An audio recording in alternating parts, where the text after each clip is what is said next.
What's up, Tub Nation? Sorry there, I was a little late. I had to download the Zoom app on my phone because I think I'll be able to record Steve Kerr while we're busy with Draymond, but I'm not sure.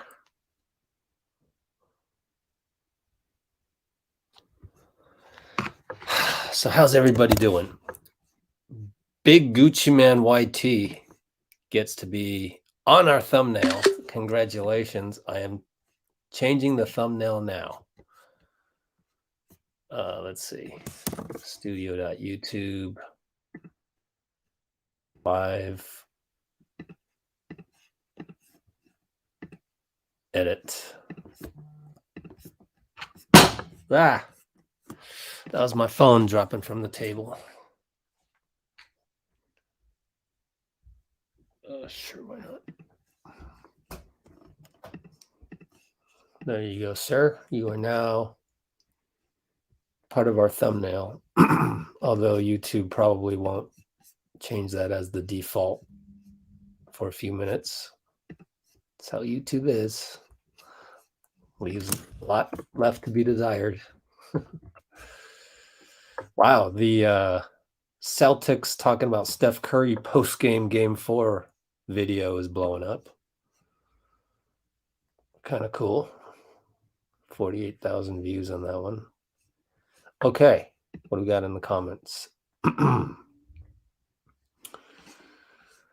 When is it starting? Oh, 3 minutes. Ikes. Thanks for the reminder. Share screen, share screen, share screen. Yes, that's right. I have to hit that 3 or 4 times. So here we go.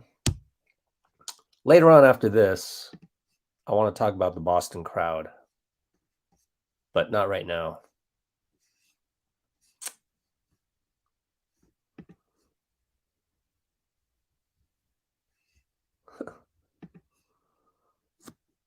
While we're waiting, let me set up the Steve Kerr Zoom call right here. Just in case it starts before Draymond. But if you had to choose between Draymond and Steve, I'm choosing Draymond every single time. Raptors crowd was worse. I don't know. Yeah, you have a point there.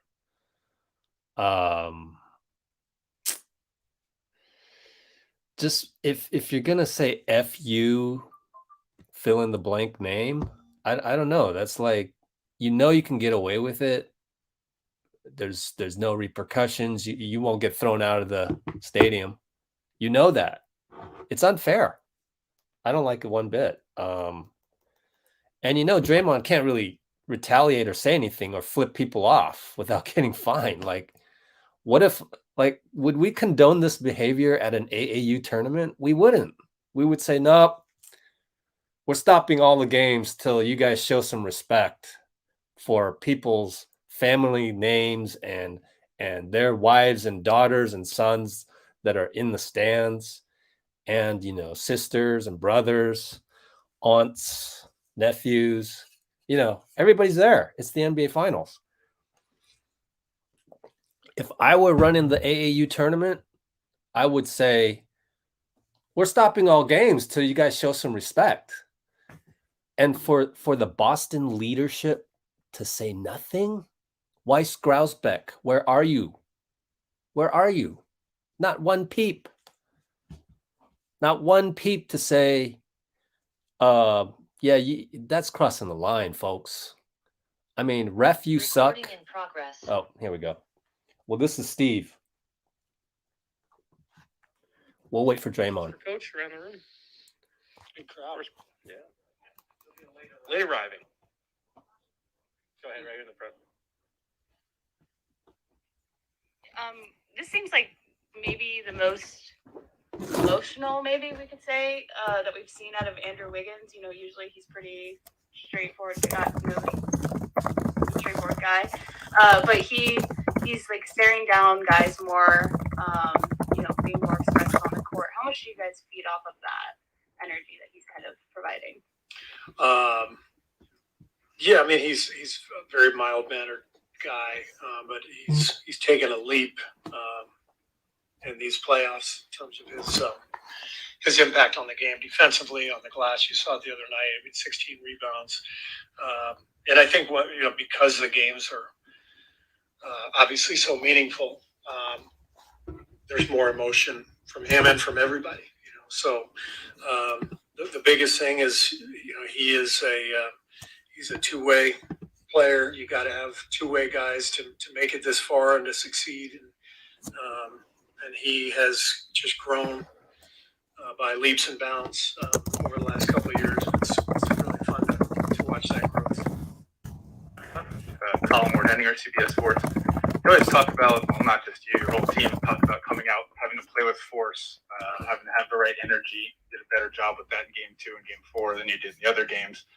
I'm curious, as a coach, early in the game, what are the indicators that you look for to see that you're playing with that necessary force? Yeah, boxing out is one of them. Ball pressure, defensively, rotations. You can just tell. Are you a step early or First question for Draymond. Oh, shit. Sorry, guys. All right, Recording we'll start in on the progress. We'll go to Draymond now. Draymond, obviously the entirety of the fourth quarter didn't go the way you wanted it to, but can you take away some things that you did late in that game when you kind of got going and carried them into the next contest? Yeah, just make an impact on the game. That's what I do. I impact winning, and I did that down the stretch, and I need to carry that over into Game 5.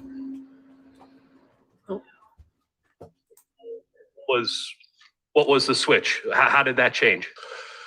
I think I made an impact on the game the whole game. I think you can get caught up in everything that's going around, but if those that watch and understand basketball, I made an impact the entire game. So I don't think there was a switch last couple of minutes. Ron Krejcik, San Francisco Chronicle. How as impressive as it is what Steph's been doing, how conscious are you and the team of making sure he has enough scoring help and making sure he doesn't have to carry too much of a burden, I guess? I don't think anyone goes into it thinking, oh man, you have to make sure Steph doesn't carry too much of a burden. I think, you just go into it with the goal of doing your part.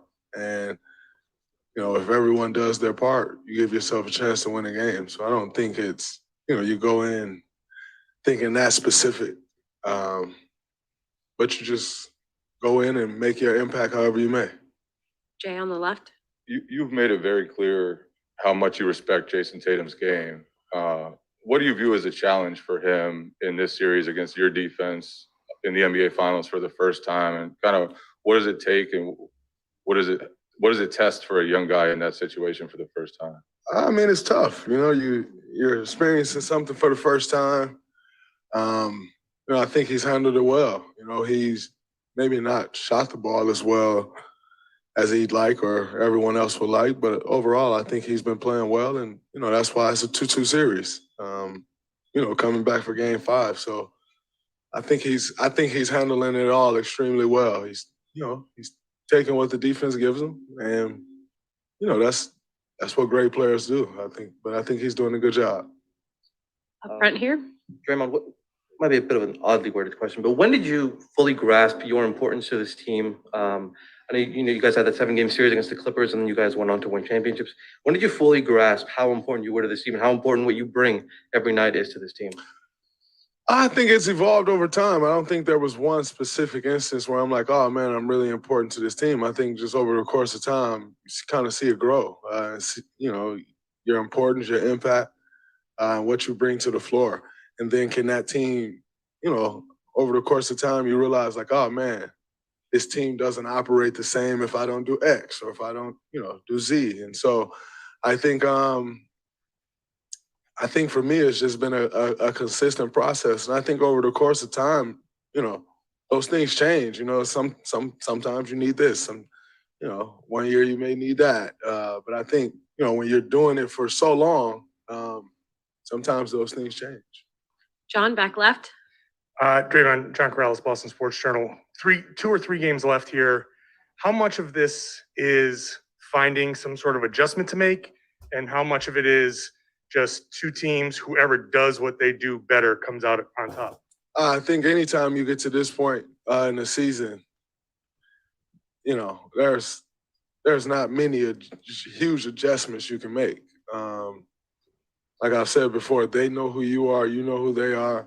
You're not going back to reinvent the wheel. You're not going back to change your playbook. You're not going back and change your personnel. So I think in understanding that, you have to do what you do to the best of your ability. Both teams are attempting to do that. I think, we pose some challenges for them that they have to overcome. They pose some challenges for us that we have to overcome. So, it's no surprise to us in being here, and they do the things that they do well, and you have to try to combat those. I think we've done that at times in this series, and at times in this series they've got the better of us. So it's just a matter of who can do that more consistently. That's who will win the series. Question on the right. Draymond, Deniz Aksoy from Esport Turkey. So my question is, I'm coming from Turkey, from Europe. So you have lots of fans in Turkey who are waking up at 4 a.m. to watch you, and they're supporting you a lot. So my question is, for them, what would you like to say as the most remarkable moment during this NBA Finals until now? The most remarkable moment in these finals, I think, was going on the road and winning Game 4 for us. Anytime you can go on the road and win in a hostile environment, it's always a great feeling. To see Steph Curry put on the performance that he put on, I think, that's one of those performances that, obviously you have to win championship, but if you win the finals, that's one of those performances that you look back in history like, man, I remember this performance. I remember I was when that happened. And you kind of remember the plays and all how it went down. So I'd have to say Game 4. Alex? Yeah, Alex Espinoza with 95.7 The Game. Draymond, I know Rick Celebrini spent, All-Star break with you in Cabo. How important has he been for your whole team? And did you know he was a good defender, when he was playing soccer back in the day? Have you ever seen his clips or anything like that? I have seen some clips, Rick playing soccer. Pretty physical, which is no surprise. That's how he is in his work here. Not necessarily that he's physical, but, just the demeanor you carry and the aggression that you carry and the tone that you speak with. But he's been extremely important to what we've done here and really building out a performance team. And I think for us as players, you kind of see the different roles, and it's been great to see. You see what he's done in the training room with Yoder and Danny and Jerry and Long, and then you also see what he's done in the weight room with Bergie and KB and Dave, AD. And so I think he's done an incredible job of just being a leader and building out the way he has. And then obviously he's a genius when it comes to the body and how the body operates.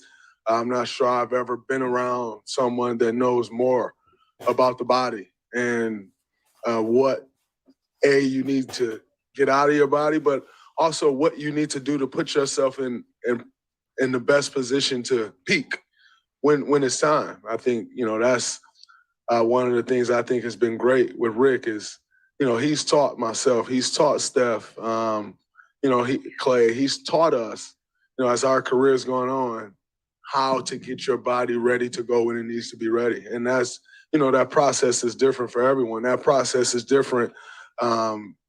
If it's one day in between the game, that process is different. If it's a back-to-back, that process is different if you got 2 or 3 days in between the game. And I think they've done a great job of helping us understanding that. Last couple, Ron on the left here. I believe tomorrow is the 3-year anniversary of Klay's ACL injury, the game against Toronto. I'm just hoping you could reflect briefly on sort of the emotion of that night and how crazy. No, it's unnecessary. But just sort of how crazy it's been what he's gone through to get here. Yeah, we're here in this moment. There's no need to talk about something that's unfortunate that happened 3 years ago. We're here in this moment. We're going to stay in this moment. We're going to think positive thoughts, and we're going to move forward. My point, I guess, is just everything he's overcome since then. Yeah, it's been great to see, where he is and the level that he's back playing at. But there's no need for us to talk about moments that we don't want to relive from 3 years ago. Thank you. Last question, Melissa. Melissa Rowland, Fox Sports. Hey, Draymond. Hey, Melissa. You see Klay yesterday when he comes back from the game, jump in the ocean, and he talks about how that like refreshes him. What do you do when you get back from a 5.5 hour flight to just sort of like reset yourself before such a big game? I try to get my body moving after the flight, get a sweat, get some work in, and spend time with my family. I think, that's it for me. I think the ocean is very refreshing.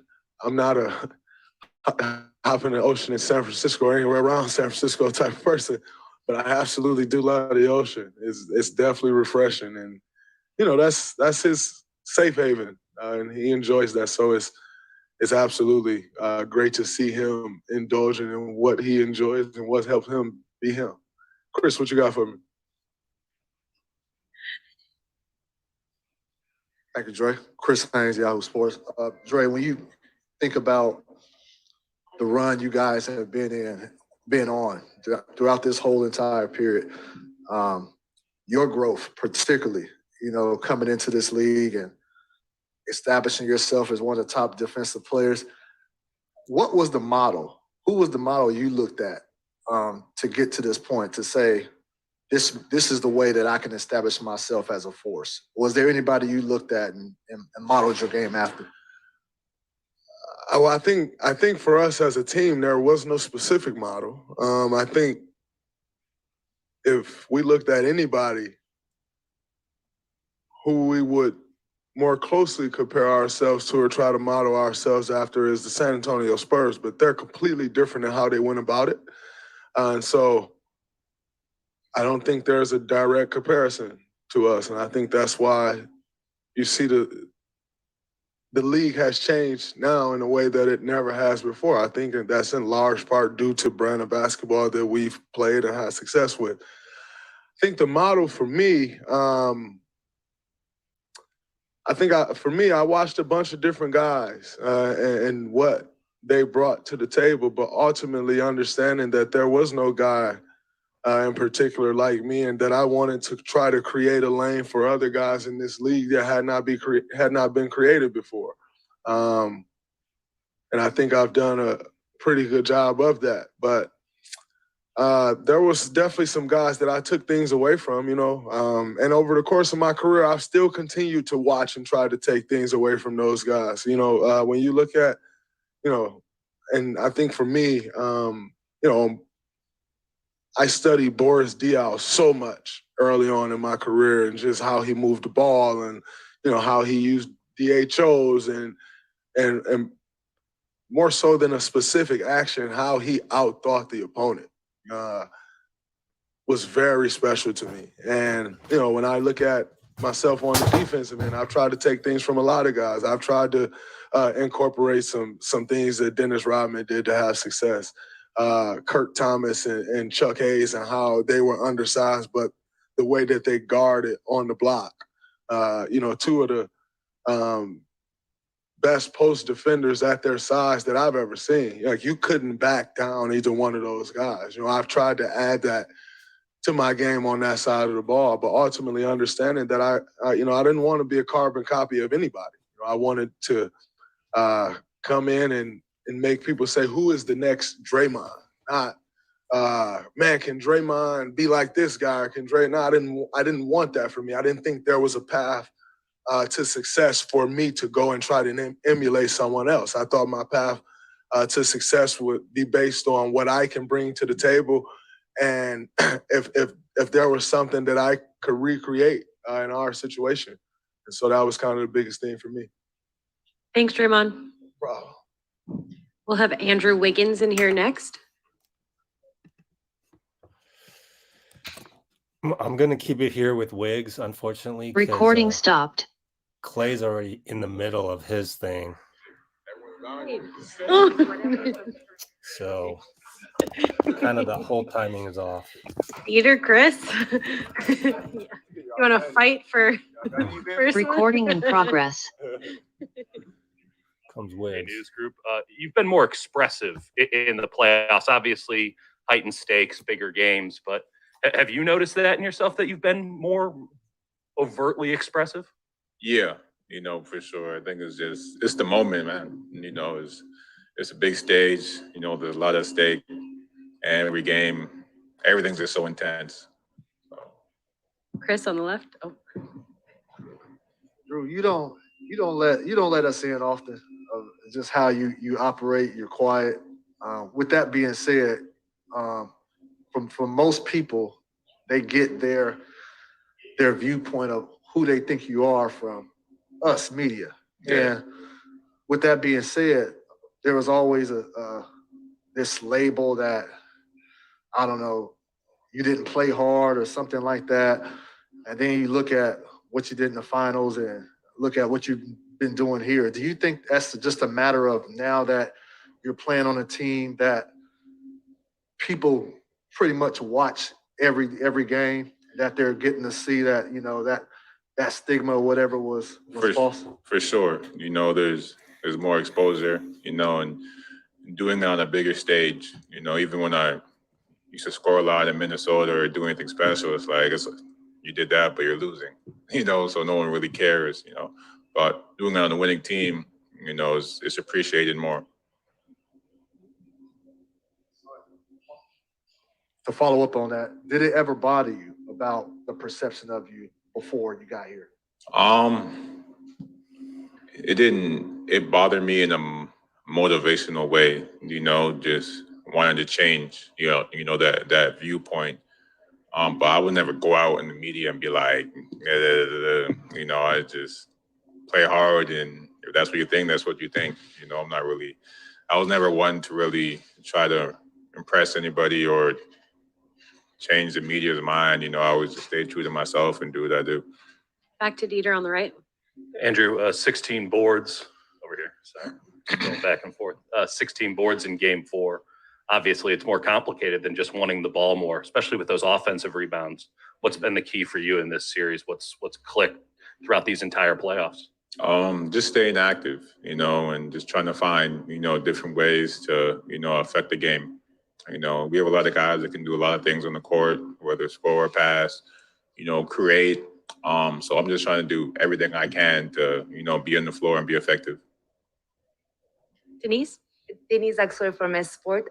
So how do you your mental approach when the things go wrong on the court during the game, especially the finals? How do you try to solve the problems when you're on the court by yourself? You just, think, you just in your head, you're like, it's a long game, a lot of possession in the game. We're a team that can, even if we're down a little bit, things aren't going our way, we can get back in the game quick. We have a lot of guys and a lot of people that can go out there and, change the game quick. So I always say confident, as long as there's time, I feel like we have a chance to do whatever. Anything else for Andrew? Thank you. Because I'm coming all the way from Turkey to follow the finals, and I would like to ask you, I actually mentioned to Draymond that people from Europe, they wake up at 4 a.m., 5 a.m. to watch your games. Yeah. So what would you tell them as a message to the NBA fans in Europe? I would just say, appreciate all the love and support, and hope you guys are enjoying yourselves. Last one to Dieter on the right. Oh, we'll get you too, Scott. Oh, sorry, last one. Do these guys ever surprise you back in the beginning and now how supportive they have been to you, this team? I mean, I don't know how I would say it's a surprise just because, the success they've had, and I feel like that doesn't happen unless you support each other, so coming here, just everything I've done, they supported me and, helped me out, in a lot of ways. So, I'm thankful. Last one now to Dieter. Oh, nope, we're good. Thanks, Andrew. All right. Thank you guys for sticking around.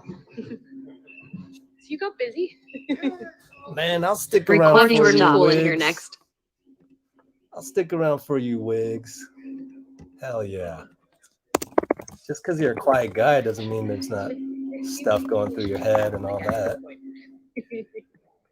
Man, how can you not love Wiggs? Man, golly, what a guy, man. That's what I love about this team. That's what I love about you guys and this channel is is this is our content. Like over there on Twitter, they're gonna argue and talk about all this crap.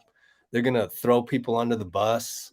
We come on this channel, we celebrate our own guys, and we get to see it real time and just, you know, feel like part of the family. That's what I want Let's Go Warriors to be for you guys, to make you feel more like a family, part of the Golden State Warriors family in terms of the 17 guys, coaching staff, training staff. I love that Draymond named off all those guys and all those nicknames because I actually know some of them. I don't know all of them. Like he was saying AD. I'm like, who the hell is AD? So I got to figure that out. I got to hit up my guys on that. But that's a great opportunity for me to pull the curtain back and for you guys to get to know some of the other guys. So that might be an article that I would write, you know. So I don't have an editor pointing a gun to my head. Write an article because more people are going to read the newspaper tomorrow than usual because it's Game 5. And I'm like, oh gosh, okay. Let me think. This is the whatever anniversary of Klay tearing his ACL. So I better ask that. So you see how media works? It's not necessarily that reporter's fault. It's just the whole beast of the media. Unfortunately, you can't like pinpoint one guy. Maybe you can pinpoint editors, because editors suck sometimes. They tell their reporters, oh, you got to go write an article and go write about this because that's what drives clicks right now, and we need clicks. And the reporter's like, all right, I'll go ask that damn question for you. Hello. Anyways, we got Jordan Poole coming up. Here he is. Dieter, we'll start with you for Jordan. Hi, Jordan. Dieter Kurtenbach, Bay Area News Group.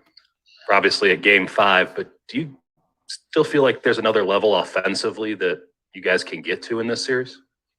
Recording in yes. progress. You know, I think last game we gave up a pretty nice amount of uncontested looks, you know, that we normally don't. But being able to kind of catch our rhythm and got a couple games under our belt this series, I definitely feel like we got like an offensive explosion coming for sure.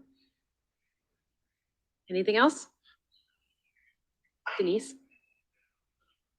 Deniz Aksoy from Sport Turkey. So what would you like to say for tomorrow's game? How did you prepare mentally for tomorrow's game as like the Game 5?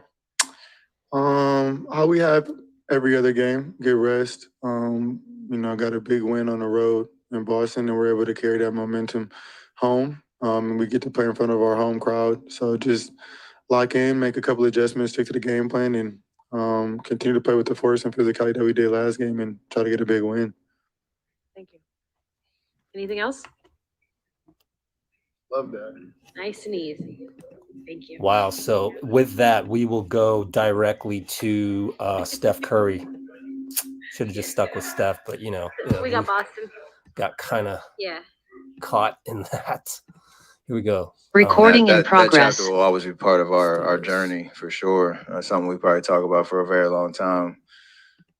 And hopefully we can get this job done and pay homage to that 3-year journey, actually leading to something truly special. Ron Krejcik, San Francisco Chronicle. Rory's up 2, in case you're wondering. I'm sure. I was wondering. Thank you very much. I know it's my job. As much defensive attention and physicality as you faced throughout the playoffs and in this series, how much more, what different do you expect tomorrow night, given the way you played Friday? I don't know, because every team's built different. Every team has a certain way of doing things that you've perfected or tried to perfect over the course of a season. They have a certain defensive identity that has been successful for them. You obviously understand in a series, adjustments can happen on the fly in between games. You got to be ready to adapt. And I think I'll be ready for that. We will be ready for that, whatever it is. But at the end of the day, for us to be successful, win 2 more games, it comes down to the way that we defend, the way that we bring intensity, especially to start games, understanding how they respond after losses. That was one of the big points in the series. 2 great teams They know how to respond. They know how to win in other people's buildings. We've shown that. They've shown that. And we have to be ready for that response and hopefully, throw the first punch tomorrow. Whatever adjustment that means is going to be a part of it, but it's secondary to just the effort and intensity and physicality that we need to have, knowing that's their calling card. That's how they, try to force success when they're coming off a loss. Tim? Steph, I think Klay's leading you guys in minutes played in the playoffs. He's way up there. You're second on the team. You're way up there on the list of most playoff minutes. You're the He old used guy. to be a 6-man though. Yeah. Jeez. Wow. Wow. Now you've thrown me off. No, you're coming off. You had the foot thing. You guys are the old guys, yet you seem you might be getting stronger. Do you have a sense of pride in that? And what might it mean? Like how long this window is going to be open?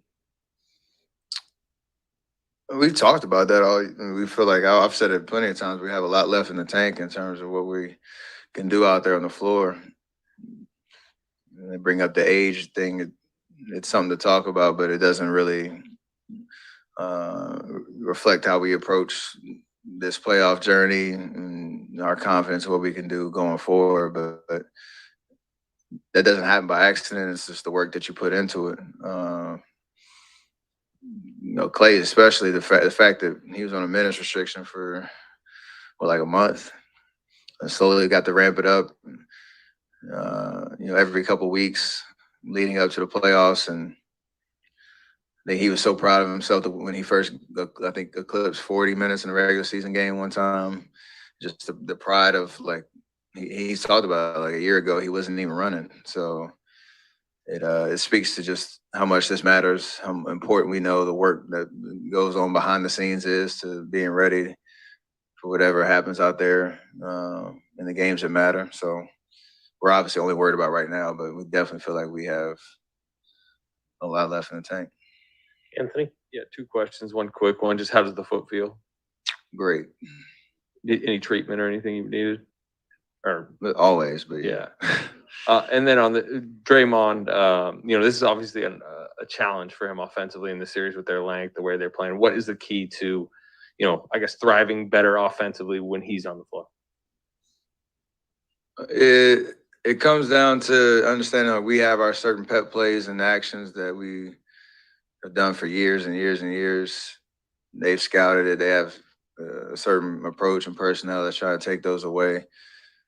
And some of our bread and butter plays, but a lot of it is just being a lot more organized on our spacing and our force on pick and rolls, on cuts and stuff like that, so that we can just get everybody in the right spots, and whether they want to shade, off a certain guy or try to clog things up, we have a counter to all of that. And I think he is going to do an amazing job of adapting and figuring out where he can find his angles, his ways to impact on the offensive end, and that'll again feed off of the way he impacts the game on the defensive end every game. So usually the high IQ guys figure it out, and he's at the top of that list when it comes to understanding the game of basketball. On your left, second row. Hey, Steph, Alex Espinoza with 95.7 The Game. You're 3-0 with those purple shoes. Is there anything to that? Or are you going to bring them back out again at some point? I did not even know that. Yeah. So I appreciate you. I don't know if that messes with the juju on there, if I'm aware of the record. So now I got a lot of different colors, so we'll see what happens. God, I got me thinking now, too. Adam, next. Steph, the U.S. Open's obviously in Boston this week. You have obviously much bigger priorities, but do you try to squeeze in part of the practice round Wednesday? Do you have golfers hitting you up for tickets? Do you just watch it on Thursday and chill? I got a couple of friends on the tour that'll probably hit me up between now and next week if they get the early tee time, the early late on Thursday. We'll see. Or Thursday, Friday, we'll see. But I'm not going out there. It's obviously all my intentions on rest and recovery and getting ready. I'll pop in front of the TV and make sure I watch as much of it as possible, though. Joe? Forward those tickets our way. Say what? Forward those tickets our Oh, way. absolutely. I've never been to the Country Club Brookline, so you can send me some pictures if you get out there. What's when you have a game like you had on Friday, what's that like to watch the film of it? I mean, I don't know. It's cool because when you watch film, there's a lot of different emotions because you usually know the outcome of the game. And so whether you play well individually or not, you always know what happens at the end. It's like watching the end of a movie. It's always nice to know that the movie turns out great at the end. But I think it's more so just the balance of watching what worked and trying to understand those patterns so that you can repeat that for the next game, maybe anticipate some adjustments that might happen and try to slow it down and try to be one step ahead of that. In the meantime, also watching a lot of different reactions in the crowd and on the bench and stuff like that too. That's always some good entertainment. Back right. Steph, Steve was just comparing you to Roger Federer in terms of how the greats do things, and he was. I got to get a list of all the people he's compared. Tim Duncan, Roger Federer, who added to the list. Sorry, I didn't mean to cut you off. No, it's okay. It's okay. Today it was Roger, and he was saying, especially in terms of, he said that you guys met him a few years ago in China, and how you find that joy in the daily routine, the work you put in, the discipline. So in your perspective, how is that to finding that joy and that passion and that work that you put in every day to sustain the highest level for a long period of time? It goes back to just how I started in the game back when I was playing AAU back in the day. I love to work. You kind of get lost in the the sessions you have on the court and practice in the weight room, wherever it is, because you know it's going to lead to you being as prepared as possible for those games. Try to have as much fun as possible. The days that you want to get up and do the work, the days that you don't, days you're tired, all that type of stuff. But it's all built on just my approach, I think, from the time I started, and just trying to carry that every year for as long as I can. And win, lose, whatever it is, no matter how you play, you have to keep coming back to the well to keep sharpening the toolkit and find ways to evolve your game. That is the hardest part of what we do. I mean, going out there on the floor, everything's more reactive, and you're kind of just living in the competition. But the hardest part of what we do is the grind of the year-long prep that it takes to be great at this level. Davide and Vince, last two. Hey, Steph, Davide Chinellato with Gazzetta in Italy. You're playing in your 6 finals in 8 years. How much has this become routine for you, and how much is, wow, I'm playing for a championship again? You understand the routine of it and the ebbs and flows of game days, off days, media days, travel days, especially, how to keep your body prepared on those long east to west coast flights and all that. So that helps with the experience. Every task is different though when you get out there, because even when we played Cleveland 4 times, it's a different team every year that you had to kind of prepare against.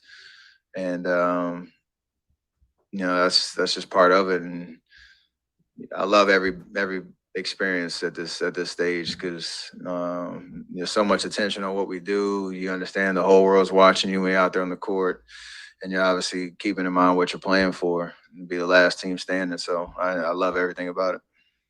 Vince?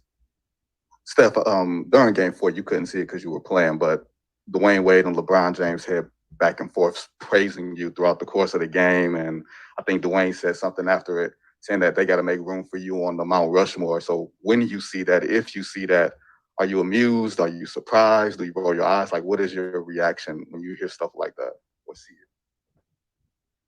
it? Any player would tell you, when you get respect and praise from your colleagues and the guys that have been on this stage and know what this is about, know how hard it is to be at this level and do what we do, that means the world. You obviously want everybody to appreciate what you do and all that, but it hits different when there's people that you looked up to once upon a time, when they were, having their first and second experiences, and you're watching them like, I wonder what that's like. And then you have some battles, and for them to, go out of their way and speak about the impact on the game and all that type of stuff, it means the world for sure. Because it takes, great to recognize what it takes to do what we do, for sure. Thank you, Steph. Recording stopped. We're holding on. 13. Man, those types of interviews with Steph, it's weird because we're deep into the finals right now, and we're pretty much at that point where there's not a whole lot to talk about other than more global things. And you got good reporters like that, like Vince Goodwill of Yahoo, who writes underneath Chris B. Haynes. Chris B. Haynes hired him to come to Yahoo. In any case, great question there. And the way that Goodwill asked that question was just so veteran NBA reporter that, type of guy that Chris Haynes demands a lot of excellence from. And great question. And that's the type of interview that you wish he could just keep going. It becomes more of a campfire type thing. Like, it becomes more of tell us about that one time, where he's going into, we should make a list of how many comparisons Steve has made, which have, it's not like Steve volunteered those comparisons. It's sort of mostly reporters asking for comparisons and stuff, and him trying to find one that's indisputably positive. Because when you get into comparisons, they're the thief of joy, as Moody has said. And that's why I don't do comparisons. I don't do predictions. I don't do awards, and I don't do rankings, because that's all entertainment. And I'm here to try and transfer information that's in my brain about this game from the lens of the Warriors to you guys. So I'm glad you're here. We got so many people on board here. I'm thinking, let me see if I can pull up the Steve Kerr one, and we'll just go through one by one. Let me see if I can pull that up. Since you're all here, man, and there's like 500 of you, and shoot, how am I going to do this giveaway? How am I going to do this? Damn near impossible to copy all these comments. Jeez. Okay. Let's see.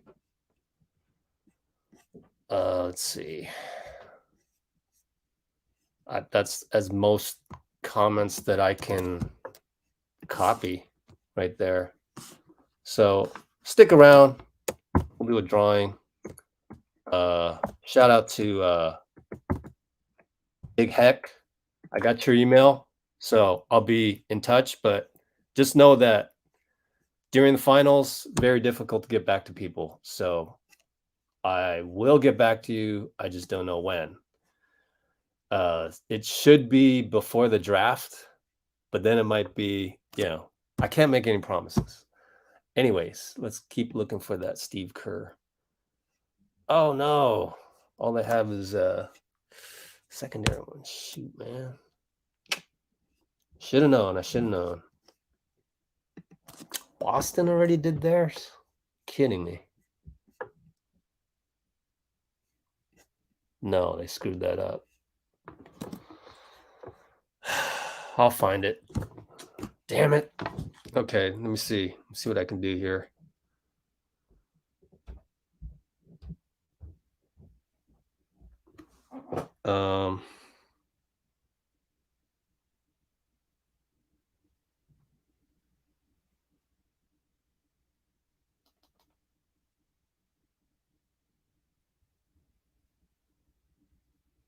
Yeah. That's not going to lead me anywhere. Damn it. Let's see. They don't even have Steve Kerr up yet. What? You really need me to? Oh man, don't make me do it. Don't make me do it. Let me see if they're uploading it. Don't make me go search for that audio or whatever. We could go to Twitter, I guess. Just show that. Pretty sure they showed it. Let's see if they have the audio. Man, that sucks. Nope, nothing. Okay. Oh, they're uploading it. So it'll take a little bit of a while for that. Meantime, maybe we can go to Twitter and just show it because they were showing it before. So if we go to twitter.com NBA, it's more fun to come onto a Warriors channel to watch it though, right?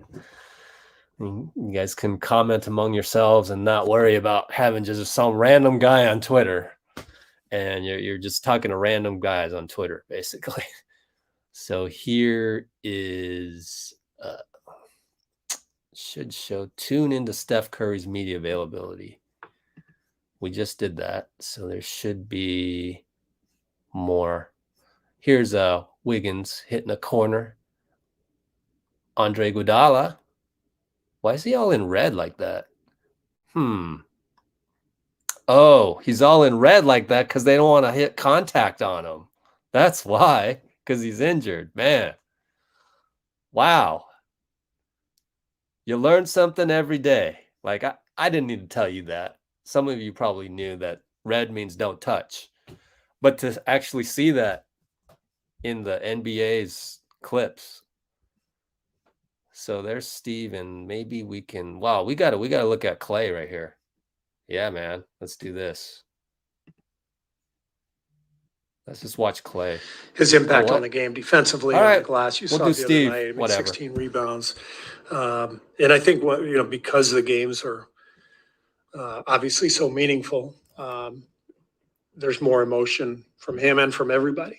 So the biggest thing is he's a two-way player. You got to have two-way guys to make it this far and to succeed. And he has just grown by leaps and bounds over the last couple of years, and it's really fun to watch that growth. Hey, Coach. Colin Ward, Henninger, CBS Sports. You always talk about, well, not just you, your whole team talk about coming out, having to play with force, having to have the right energy. You did a better job with that in game 2 and game 4 than you did in the other games. I'm curious, as a coach, early in the game, what are the indicators that you look for to see that you're playing with that necessary force? Yeah, boxing out is one of them. Ball pressure, defensively, rotations. You can just tell, are you a step early or a step late? And I think that's pretty much a common theme throughout the playoffs in every matchup. I mentioned, watching the Miami-Boston series, it was like almost automatic, whichever team lost came back and punched the other team in the mouth the next game, and it kept going back and forth. And I just think that, especially as you get deeper in the playoffs, teams are so evenly matched. And the games are physical and intense. Even the slightest edge in terms of, that force and energy makes a big difference. And here in front. Hey, Steve, tomorrow is the 3-year anniversary of your guys' elimination against Toronto and also of Klay's ACL injury. And I'm wondering if you could just remember your emotions that night, not only about being eliminated, but also, the devastating injury and just the perspective. Here we are 3 years later and you've got a game 5 on the same day. Yeah, that seems like a long time ago. It was a really strange time for me because I obviously was just devastated for Klay coming on the heels of Kevin's injury. It just felt like we got wiped out just in, back-to-back games. And we were already, really emotionally tired at that point from the 5-year run. And I also felt this immense pride in our guys' effort and, almost sending that series back to Toronto to a game 7. So there were all these emotions, but the overriding factors were the injuries to Klay and Kevin. It was just devastating and really hard to see them suffering. And but yeah, that was a long time ago. Good to be back here. Oh, second row. So you made a lineup change the other night. Did you see what you wanted out of Otto? And Looney seemed to dominate, coming off the bench. So is this something you stick with? I'm not going to give that away. I don't like to talk about starting lineups before games. So, part of this series for us and part of the whole playoffs, frankly, has been trying to figure out rotations. We didn't have our whole team together until the game 1 of the Denver series.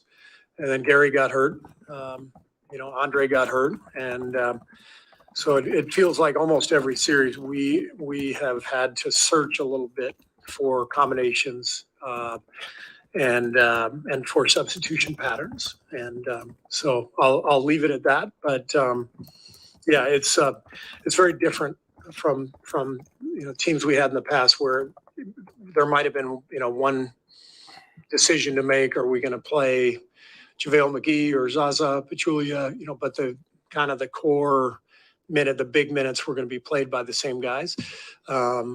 This feels a little bit different this year. There's been a little bit more mixing and matching, and really proud of the group, everybody, for staying ready and staying prepared and not allowing that sort of change and alterations from game to game to bother them. Mark in the back. Hey, Steve. I was wondering, through the course of the day-to-day with Steph, what jumps out to you with what he does with his conditioning work that enables him to always be in tip-top shape? Just the consistency of his routine. It's like a metronome. I mean, every day it's the exact same thing. He's in the training room, he's in the weight room, he's on the court.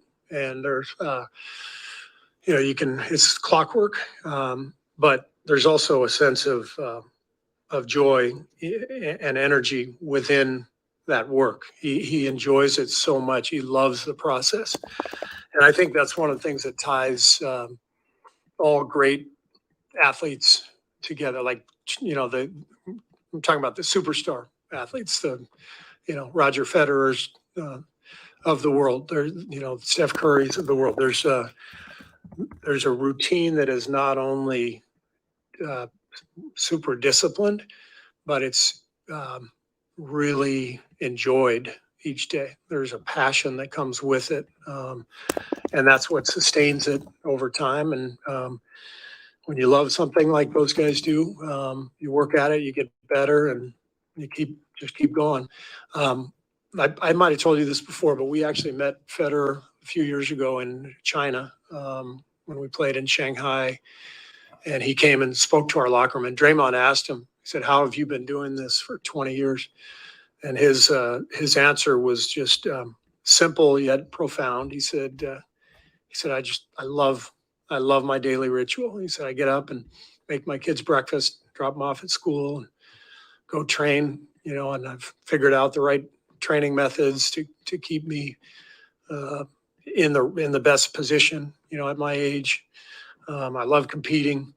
He said, but every single day I put my head on the pillow at the end of the day, and I just think, man, what a great day. And so I think of Steph a lot when I think of that story from Roger Federer. It's very, very similar, just sort of zest for life and just joy for the process. Tim over here on the right. Steve, I know you don't want to talk about the specifics of Mike Brown and Kenny Atkinson leaving, but has there been any worry of, sort of distraction on the staff leading into this, obviously with these huge games coming up? And secondly, knowing that you have coaches vacancies, but yet you have coaches who always get promoted, you think it's going to be pretty, not easy, but pretty, you're going to have tons of answers to be able to fill those spots with guys applying? Honestly, the answer is we've barely given it any thought just because of the business at hand. And we know that in a week or so, we can get to all that. I won't comment on anything until the teams involved are going to make comments. I guess we can have that discussion after the series is over. I'm sorry? Been any disturbance to the process of putting the game plans together, studying? No. Yeah, there's, the guys we're in the finals. So it's, everybody's just locked in, and we'll deal with that when we get to it. Jeff in the center. Hey, Steve, Hi, Jeff. how well do you know Brad Stevens, if at all, or a relationship that may exist? And he did the opposite of you, coaching to the front office. And what lifestyle differences are there between the two jobs that lifestyle specifically might be more palatable than the other?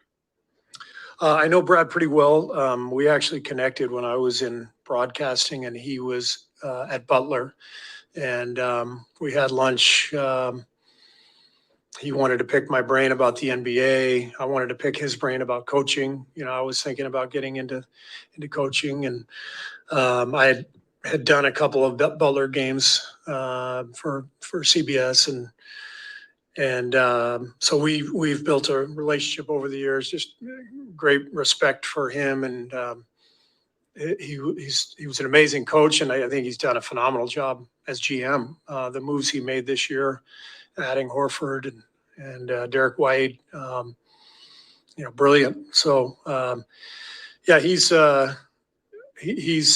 somebody I think who has figured out what he wants at this stage in his life. And that's what we all have to figure out in this business. I was able to hold off on coaching until my kids were pretty much done with high school. And that's the way I wanted it. And I think he was sort of the opposite. While he was coaching, his kids were pretty young. And I know he's got a lot more time with them now, which is important for him. So you just have to figure out your own existence and what you want within that. And I think he's done a good job of that. Again, in the back. Steve, when you look at the video of the previous games, how do you feel about the quality of shots you guys are getting, especially in the half court?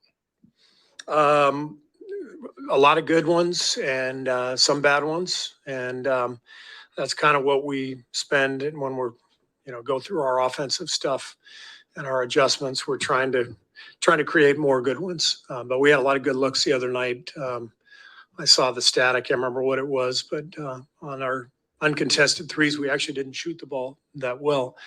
But we got a lot of them, and that was a good sign. But there's some things we can do better for sure, and to try to create open looks. The last two, Janie, and then over here, Anthony. Hi, Steve. I know Draymond doesn't typically need any motivating necessarily, but have you challenged him in any way ahead of this next game? Just anything that, Nope. No, Yep. Draymond's Draymond. He's gonna bring it every night, and I think the thing that maybe got lost the other night is how good he was, down the stretch, and he ends up the game with 4 steals. He was brilliant defensively. He did what we needed to do to win the game. Everybody's locked in on his scoring. The scoring has always been kind of the last thing that we need from him. We need his defense, his energy, his force, his competitiveness. And down the stretch of the game, he made huge plays at both ends. Anthony, last one. Yeah, along those lines, though, on the offensive end with him, I mean, this is obviously a difficult matchup, the shot blocking, the length, how they're playing him. What ideally do you need from him offensively better? Well, there's some details, things that we've seen on tape that we feel like we can do, and obviously not gonna say them here, but I think there's an awareness that and a respect for their defense, just like Memphis, with all the shot blocking Memphis had. There's a similar theme in that we can't play in a crowd. And this is as a 5-man unit. We've got to figure out what that means. How do we create spacing, and where do we need to be? Where does each guy need to be in order to thwart, some of that shot blocking and congestion in the paint? Thanks, Coach. All right, thank you.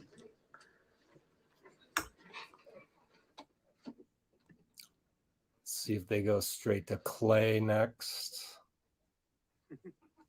Let's fast forward. Oh, there he is. What's up, Klay?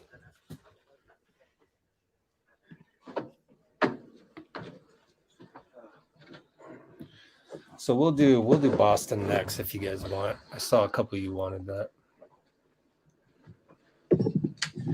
Hey, Clay. Tomorrow is the 3-year anniversary of Game 6 against Toronto, your ACL injury elimination. I'm just wondering if you can offer a little perspective on what that day was like for you and to be here 3 years later in a critical Game 5 and playing, at a high level again. Well, there's a lot of emotions that day. We came real close to having another opportunity to three-peat, which hasn't been done since Shaq and Kobe. And, when I hurt my knee, it was kind of uncharted territory for me because I had been able to be consistently present in the lineup my whole career. So I had to kind of realign my whole train of thought with the months coming up. It was just, I knew I had a lot of training ahead, and I knew it was actually hard because I didn't really get a break. Usually after such a long season, you get a nice summer break, but I had to go straight into rehab, and it was kind of like a long cycle after that, a couple years. And now to be here again, it wouldn't change anything. I'm very grateful, and everything I did from that point led to this. So I would not change a thing. Over to your left. Hi, Clay. Your team talks a lot about playing with necessary force. Some games is better than others. I'm curious, as a player, early in the game, how do you know if you're playing with that right force? And if not, what do you do to kind of correct it? Yeah, you can just, to correct it, that's what the coaching staff is for. They let you know in a very emphatic way.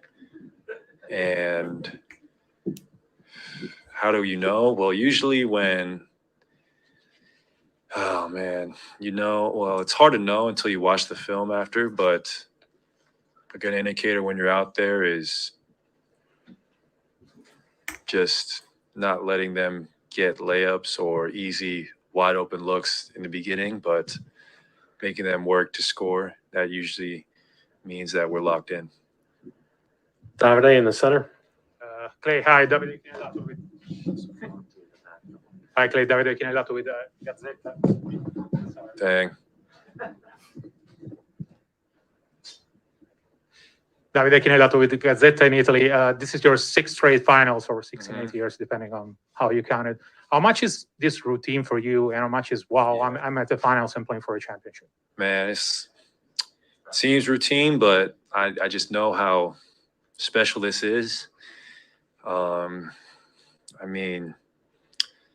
trying to just be present in everything I do during this time, even this interview, and not look ahead, not even look ahead to tomorrow, but just enjoy this day before the big one tomorrow. And the NBA Finals is such a cool thing to be a part of. I remember being in Istanbul, Turkey in 2013, doing some stuff in the NBA and waking up real early just to watch it, 3, 4 in the morning. So to realize that these games are broadcast worldwide, just reminds you how special it really is. I know when my dad played back in the day, the NBA was not as global. So to be here now and talking to you from Italy or a reporter from China or somebody from Brazil, it's special. Monty in the back. Clay, everybody remembers, going back to Andy's question, how after you got your knee injured your knee, you were in the hallway. It looked like you were trying to figure out a way to will yourself back onto the court, and you wanted to keep playing. What was going through your mind, and how was it that you finally realized that, okay, this is not going to work, you can't get back out there? Well, I never had such a severe injury, so I didn't think it was that serious. I thought I might have sprained something in my knee, but when you're in the championship and you're playing in front of our fans, your adrenaline is so high that you kind of disregard anything that makes sense. And, you know, running around on a torn ACL doesn't make very good sense. And I just thought, I don't want to leave these points on the board, man. This is the finals. I'm going to go get this 30 ball. And then on top of that, I went to the back and they did a little test, and they came out with the conclusion that I should probably put some crutches on. And wow, what a time 3 years ago. Wow, just goes by fast. Vince? Klay, Vince Goodwill, Yahoo Sports. In the aftermath of Game 4 on social media, there was a lot of Steph praise from Dwayne Wade and LeBron James, and it seems like that's kind of they've grown to respect him more or admire him more. Have you seen that as far as maybe from your peers over the past, 4 or 5 years, as opposed to when you guys first really got going, that there's a real admiration for what you guys do? Yeah, I guess. I mean, that we're still here. I think that we're knocking on the door of another championship. I think that hopefully, hopefully that gains respect amongst the greats who played, so they know how hard it is to get here year after year. It takes a great toll on your body and even your mind. It takes a lot of mental fortitude to stay hungry and want more and more after so much success. And Steph is the embodiment of that. The man is never satisfied. He just continues to mesmerize the world with his talent. Klay, along those lines, I was going to ask you, what did you learn watching Steph during your time rehabbing, and maybe other things you've learned from being back alongside him now that, after having that perspective, and just how amazing he is year after year? I learned that he's one of the greatest to ever play, and I learned that he can do anything with the basketball in his hands, especially when it pertains to shooting the ball. Right here. Klay, kind of a two-parter. First off, did you know or make the connection that tomorrow would be the 3-year anniversary before Ann asked that question? No, I did not. Do you anticipate you'll take maybe a special, you talked about really savoring this entire experience being present, but will you take a special moment just to appreciate how far you've come over these last 3 years and how hard it's been for you? Maybe for a second, but then, when I step on that court, I want to win. Any means necessary. I don't care how ugly or pretty it is. Let's just win, protect our home court. I'm not going to sing Kumbaya or anything. I just want to friggin' win. Thank you, Klay. No problem.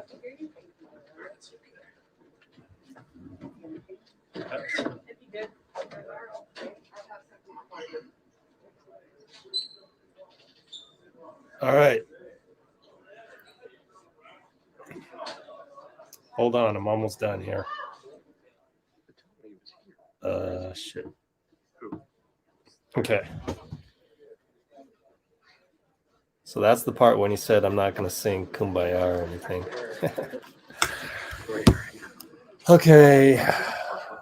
We did Steph already. We didn't do the first part of Steph. Did I miss that part? I can't worry about that now. What's happening in the chat?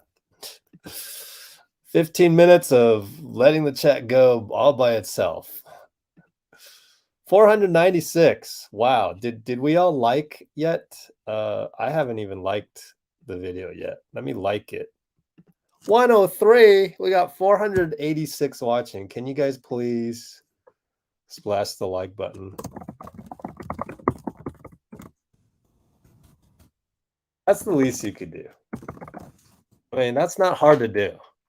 Let's go splash the like button, and token of thanks for me doing all this, mixing and matching, but kudos to you guys as well. I want to tip my hat to you guys for coming here, to the Blue Wrenches for keeping the keeping the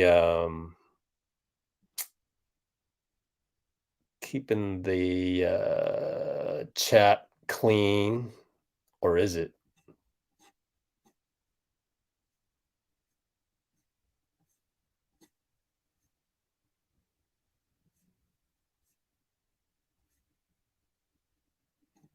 So are you guys gonna go onto Athletic Alchemy's comment section and say, you know, there's a good channel out there. There's Let's Go Warriors. Are you gonna do that too?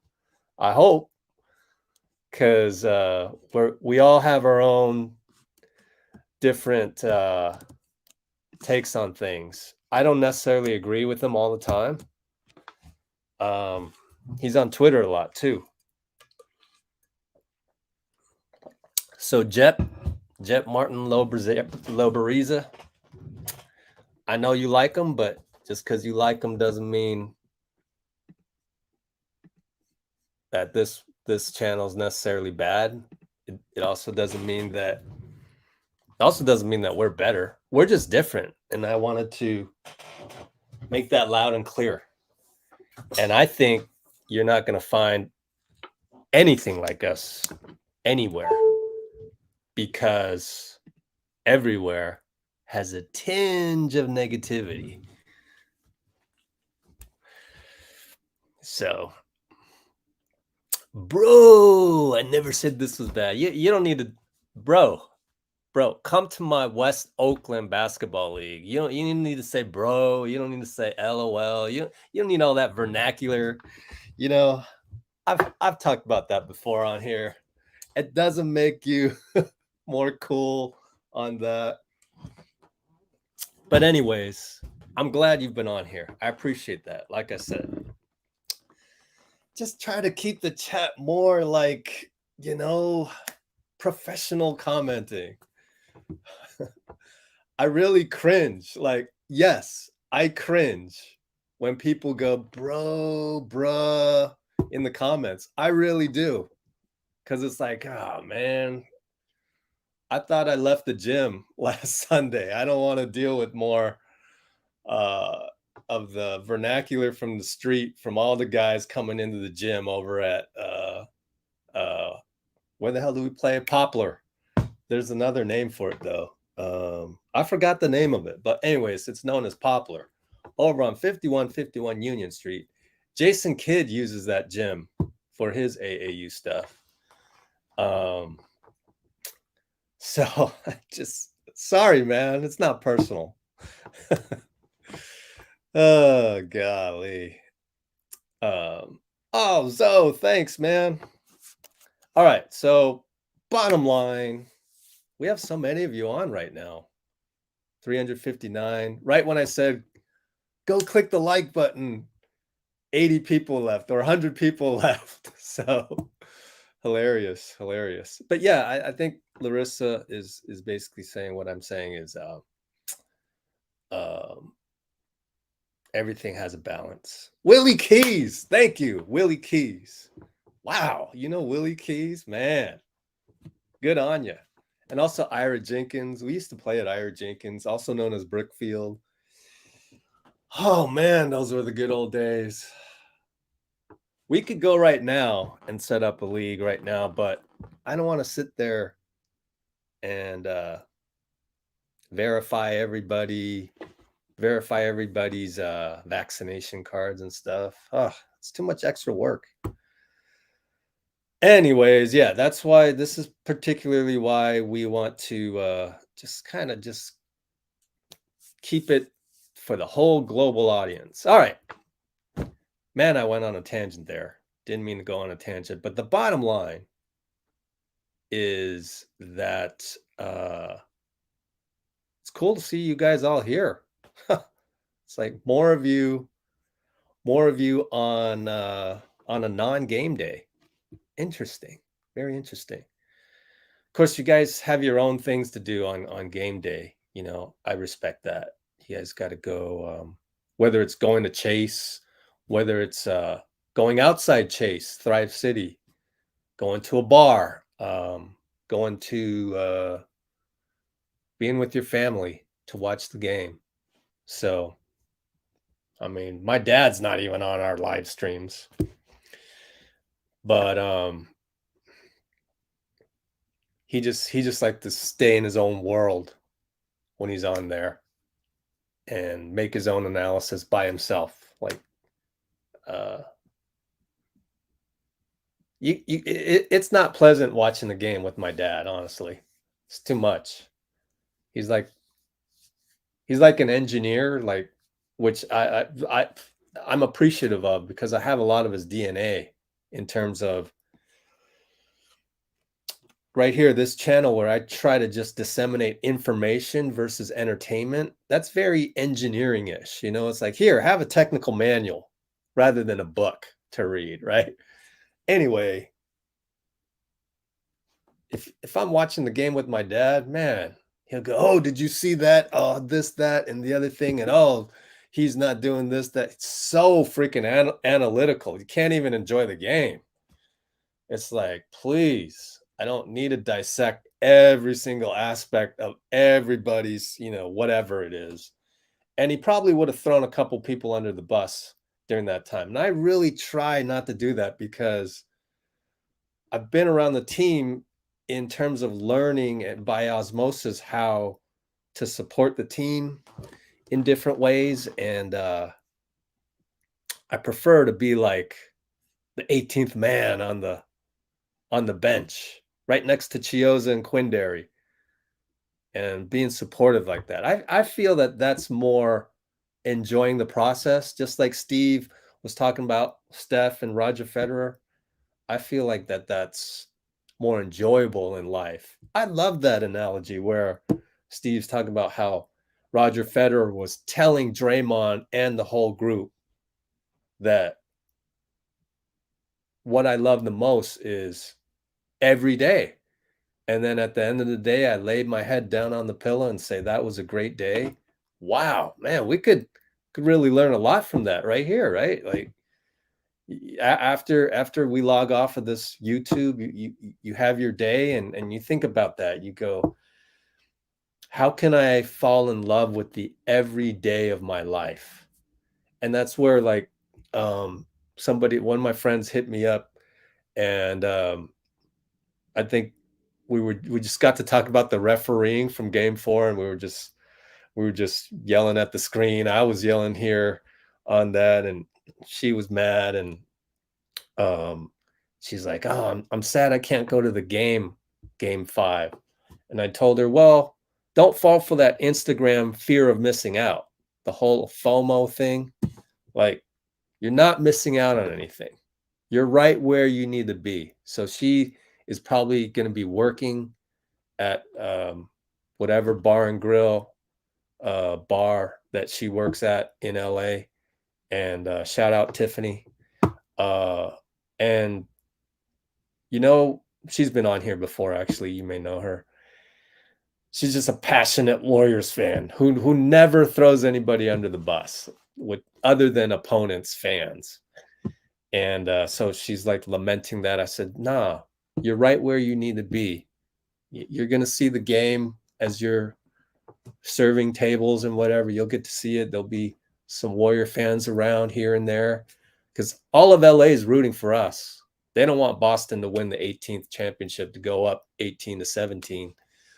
So there's actually Laker fans that will be on her side and everything. And so her experience will be different, but it'll be unique. All right. Why don't we look at Boston right now? See if they've uploaded it. Because, yeah, I'm with that one guy in the comments that was like, I wouldn't mind watching some of the Celtics talk. I wouldn't either. Let's see who they got. Secondary practice. So I think the NBA accidentally uploaded the wrong file on there. Why don't let's roll. Let me see if I got Steph Curry on my channel correctly. I don't think I did because that's only 12 minutes. Let's see. Oh, I got it. Ron Krajcik, San Francisco Chronicle. Rory's up 2. in case you're wondering. Yeah, I did get that. So Ron was the first one to see. First question right here, Ann. Oh, I missed it. My fault. Tomorrow is the 3-year anniversary of your Damn. elimination from Missed it. the Toronto. So hold on. So that question's starting to get annoying and everything. But you know what? Just like I was trying to tell Chris in the comments, don't be mad. Don't be mad at that. Because what you want to be is I mean, if you're mad at that, then you're pretty much saying no to any potential future job opportunities in media, right? It's like, don't burn that bridge. Like, you don't need to be mad by that. Just understand that every now and then a newspaper editor out there, they're gonna throw a run out turnover, just like a Steph Curry sling pass. They're gonna screw that up. They're gonna think that we want to read about the 3-year anniversary of Klay. I think most of us here on this channel couldn't give a rat's ass about the 3-year anniversary of Klay. We've already been through this a lot.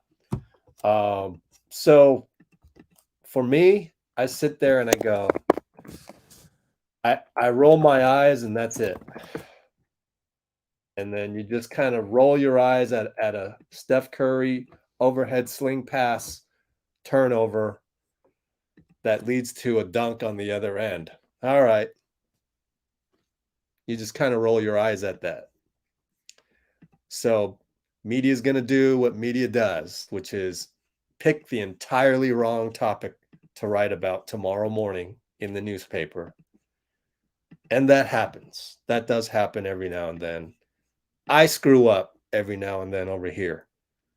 The other day, I got into it with this guy named Santiago in the comments during the game. You know, I kind of regret it. But it's hard, man. It's hard to fight negativity with positivity. But you want to try and do that. Want to try and fight negativity with positivity, because when you fight negativity with negativity, then you're just going down that rabbit hole. But anyways, so we're going to roll this all the way up until Ron's question, where he said, hey, Rory McIlroy is up 2 strokes because they connect on the golf thing. That's a golf writer from the Chronicle who showed up to practice today to write about for the newspaper. So we'll roll Steph up until then. Meanwhile, I'll go find Boston. Is in game 6 and Klay getting injured. I'm wondering if you can just remember your emotions on that day. You know, I just watched a video of you slamming that ball down when Klay went down and squatting and, you know, looking very pensive. Your emotions, and then also some perspective of like 3 years later, here you are back in a critical game 5. Yeah, it was mixed emotions all the way around. I had Katie's injury a couple days before, Klay going down, us trying to just find a way to stay alive. It was the end. Can I just mention us trying to find a way to just stay alive? That was game 6, loss against the Raptors.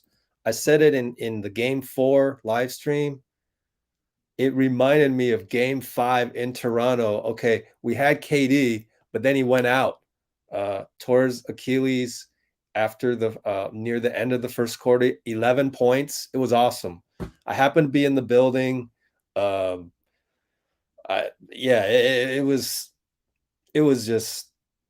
a beautiful win. I mean, after all that, you lose you're basically your number 1 scorer. But everybody stepped up after that. And that was just, wow, one of the best wins that people don't remember.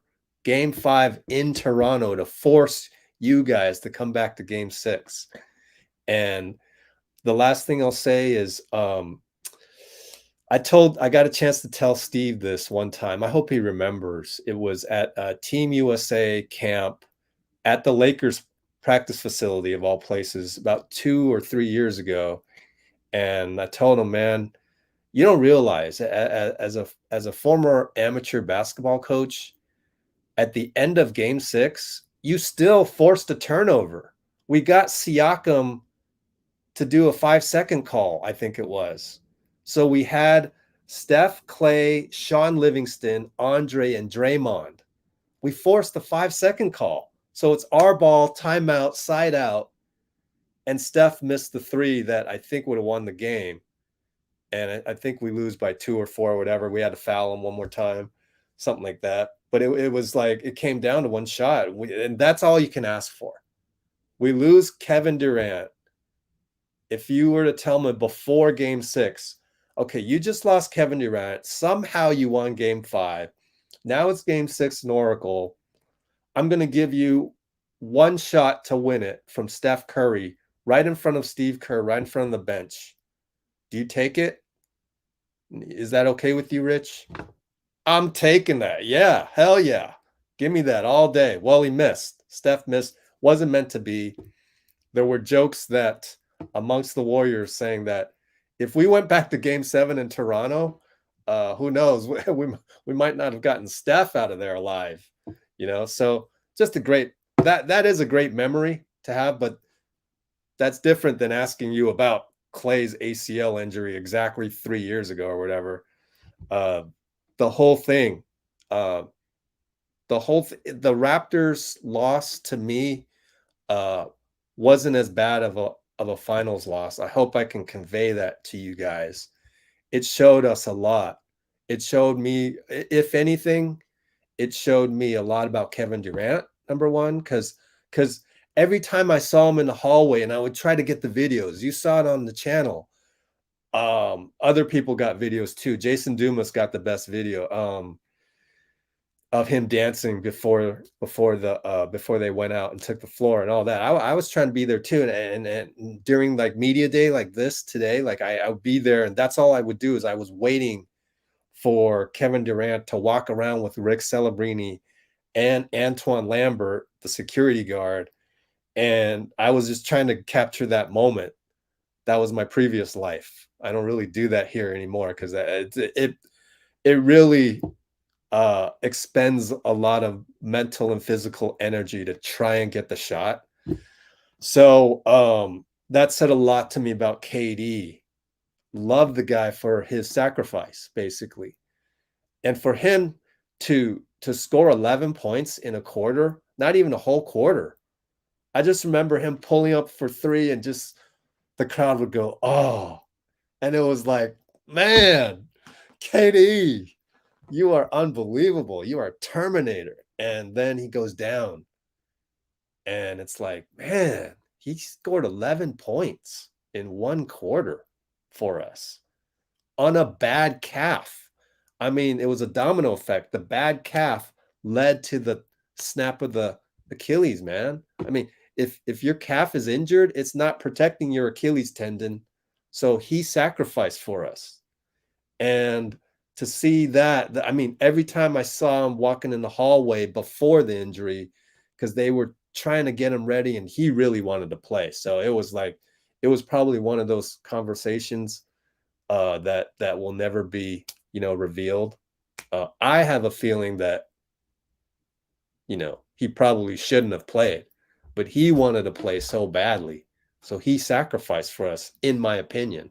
I don't have concrete facts on that, but what I can tell you that every time when he was walking around with that wrap on his, and it'd be like a plastic wrap on his calf. It'd be like, ew, that's not even an ace bandage, man. It'd be like, what you guys doing in the back room? Okay, whatever. But man, they're really working on your calf, bro. And then it's like he would walk out and just had the most serious look on his face. Okay. So that's what I remember from the Raptor series. And then the end when our championship defense caused the turnover to give us a chance.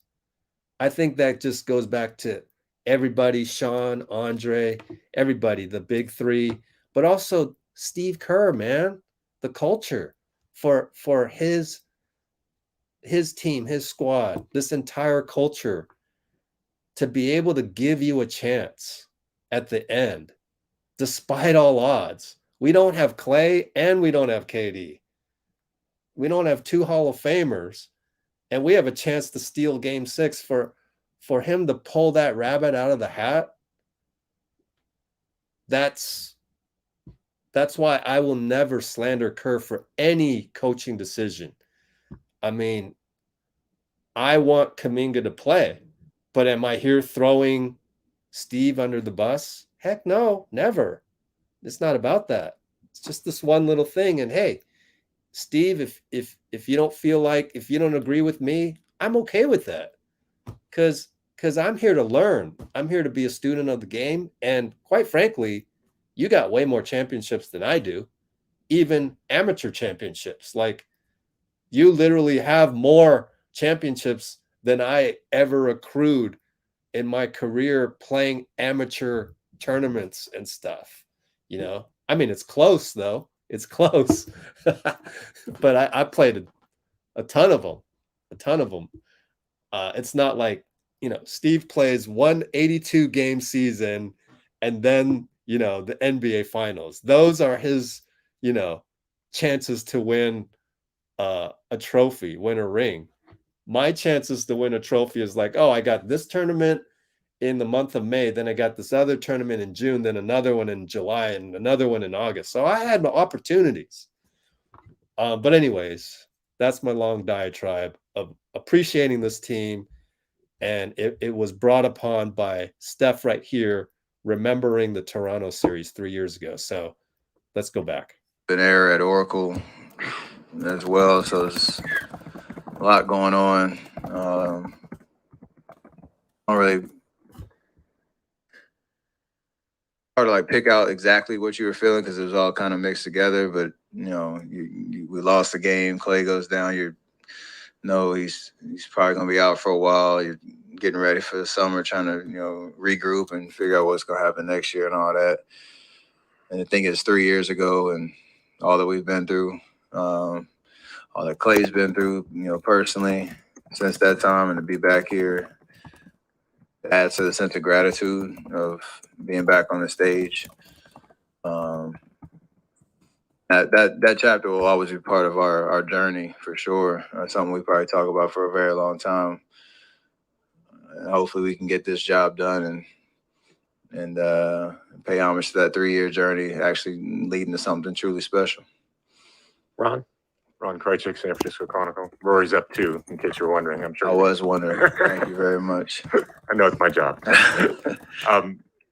As much defensive attention and physicality as you faced throughout the playoffs and in the series. Okay. So that's where we left off. So let me look for Boston. BOS. How many we got on the chat right now? Wow, 235 still.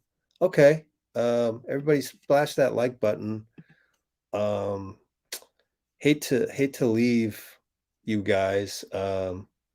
Scott Foster. I'll bet you Scott Foster is going to ref tomorrow. I don't mind him. Again, my top 5. Here, I'll write it down. Tony Brothers, Bill Kennedy, asterisk, Ed Malloy, asterisk, Eric Lewis, and who is my 5th?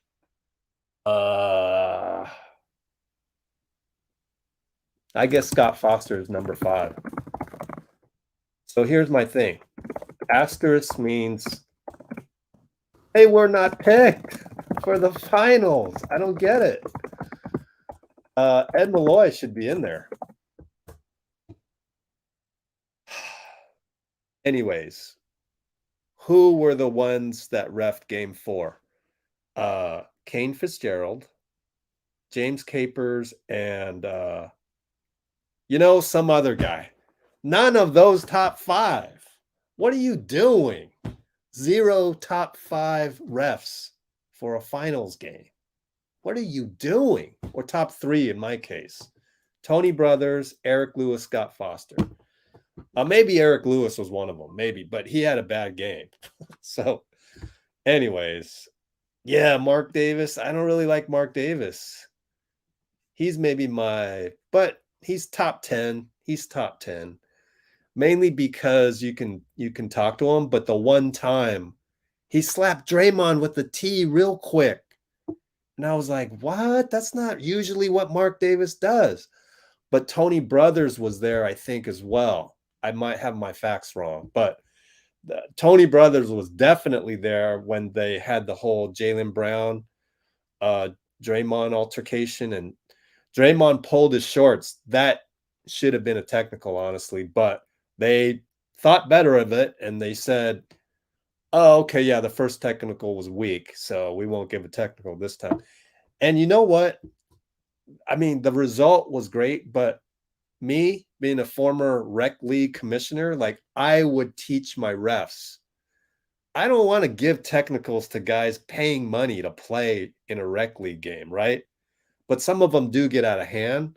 But then again, you still don't want to you don't want to eject them. So what I would tell them, what I would tell my refs is use the delay of game. Please. You can use that ad nauseum. So if a guy's yelling at you, you go, but delay a game. He's delaying the game by yelling at me. You get 2 of those, that's a technical. Just keep using delay of games. Now, if he says something personal to the ref, tech. But if he's not saying nothing personal and he's just bothering you, as has been the case, I think, with Luka a lot, based on what I saw in the Dallas series, and Draymond and Mark Davis. I don't think Draymond has really, he knows not to say stuff that's personal because he said you bitch MFer to referees, literally. Like, I have sources have confirmed he said that, and that warrants a technical. Says it again, that warrants an ejection. That was a regular season game. But why not use the delay of game for the ones that's like Luka and Dre when they're not really saying any expletive at you personally? They're just bugging you. All right, you're delaying the game, man. But next one's a tech. Simple. Why? And you know why? It's because the reason why is they want their refs to be all the same, not subjective, not like, oh, you know who I thought was Kenny Mauer? Isn't he still? I forget. Anyways, maybe Kenny Mauer's retired, but actually he's like my 7th. I'd rather have Mark Davis than Kenny Mauer, 7th or 8th. And anyways, so I would rather do delay of games. And I think the problem is that the NBA wants everyone to be like a robot, like the same ref. So you can't really have Dick Bavetta and Steve Javi and who's the other guy? Curly hair, white hair that I forget. So you can't really have guys that are like play favorites with guys like, back in the day, everybody loved Magic Johnson, right? There's not one ref back in the day that didn't love Magic Johnson, right? So if he can go up and argue a call and this, that, you try and have a little rapport, but no, you are not allowed to have rapport with any NBA players these days because of Tim Donaghy. He screwed everything up. So now all the NBA refs, they have to be robots. And it's not just the NBA, it's certain owners. Mark Cuban. Yeah. No, we can't have, we can't have Dick Bavetta favor Michael Jordan and whatever next superstar you want to put in there, Magic Johnson and Bird. No, we're the Dallas Mavericks. We are. You guys have those superstars already. We don't. So I want refs that are more like robots. I guarantee you. I don't have specific proof, but back in the day, Mark Cuban, he did not want that. He didn't want a Dick Bavetta going, just calm down, Draymond. You don't want to get a tech, all that politicking that happens inside of a game back in the 90s, virtually non-existent now. So, but that's what you get. I mean, you can't have it all. So you're going to have a fast-paced, three-point shooting NBA. Oh, it's great to watch, man. It's great. You get innovators like Steve Kerr. You get, Hall of Famers. Klay Thompson has a chance to be a Hall of Famer because of the pace and space. Steph Curry changed the game. It's beautiful. I love the NBA the way it is. It's not perfect. And the part that is, there's always going to be warts, and that's the one. That's my long diatribe on the refs. Okay. Let's check out Boston. Hasn't uploaded yet. I guess they're still talking. Well, I think, oh, here we go. There's something. 4 minutes of, what do you guys want? Just Al Horford? Nope. Derek White? Honestly, Derek White is a nice guy. He really is. He annoys the hell out of us on the floor because he gets downhill on us and he just goes. And Horford's a nice guy. You know, honestly, Boston, without all the other little intangibles, is actually pretty likable. But here's Marcus Smart, who we think is borderline dirty. Right. So let's see what he has to say. And after that, assuming it's a good one, then we'll get out of here because I got stuff to do. I appreciate you guys still hanging on here. So I'm downloading Marcus Smart. Here we go. 0612 crack smart. Double click on that one. Okay. Change the window. Marcus Smart for y'alls. Let's see how he does. Questions for Marcus? Jeff, we'll start with you. Marcus, during the Eastern Conference Finals, I asked you about toughness and where you got some of that. And so when it comes to defensive mentality, what is that mentality that goes into being a great defender? I know there's a skill set involved, but there's also a mentality that not everyone has. Mentality is you got to keep going. You can't never give up. You know what I'm saying? You can't take breaks. You got to push yourself to the limit. You know, you're playing against some of the greatest players, and you know you have to have a hot motor. You have to keep it going. And for me, I'm just telling myself constantly, like, no matter how hurt you are, no matter how tired you are, you got to keep going. And that's the mentality you have to be a really good defender, let alone a great one. Mark? Hey, Marcus, I was wondering, obviously we know how great of a shooter Steph is, but I was wondering, what's the challenge of having to account for a player that's constantly running around the court, whether he's off the ball, and how do you approach that? Definitely. We all know what he can do outside of, 20 feet, 30 to 35, 40 feet. You know, the dude is special in that regard. And, the way that he's able to affect the game by able to run around and play off the ball and get himself open. And it's just tough on a defender because you can't take a break. You know, the instance you think that he's not doing anything, the play's over for him.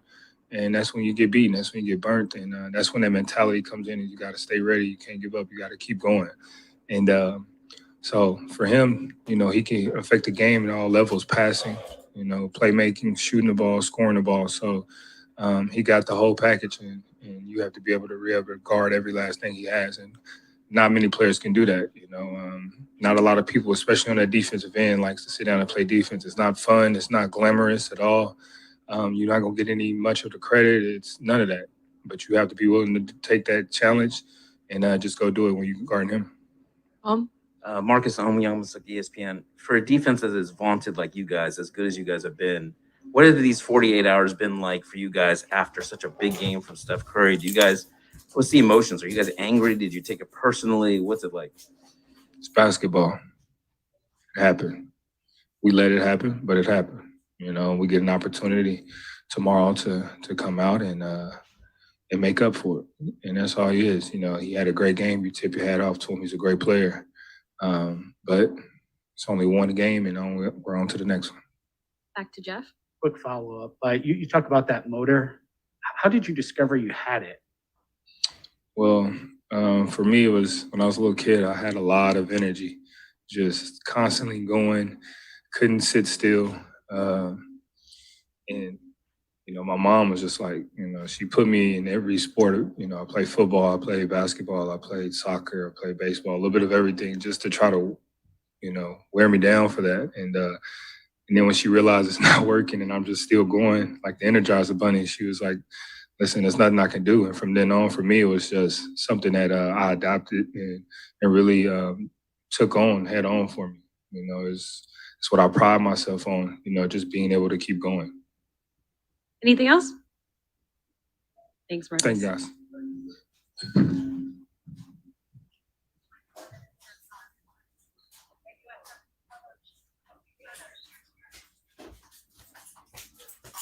Whoops. Okay. Finished before my break. All right. What's next? I don't know. Let me finish my Steph Curry upload here. Throw the first punch.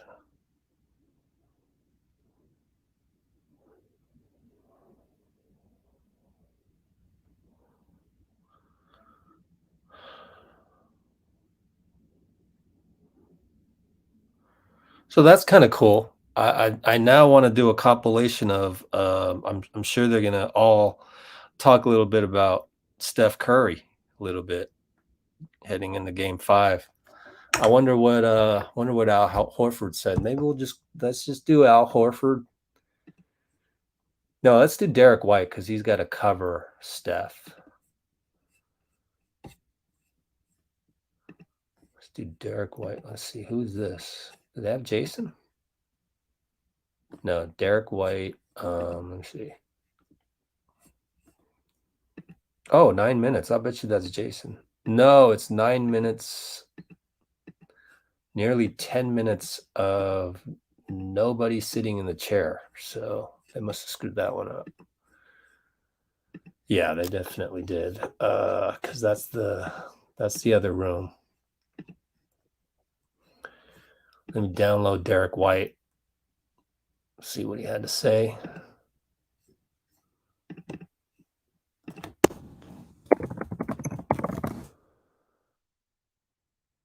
See if he says anything about guarding Steph and what Marcus Smart also said, which is you can't quit on guarding Steph. I mean, it's an exciting time, and we got to come out ready to go, and we're going to have a good practice here and be ready to go for tomorrow. How would you describe just how this crowd treats the Celtics, the opposing team? I mean, they treat us like every other crowd. They're cheering for their team, and they don't like us whenever we do anything. So it is what it is.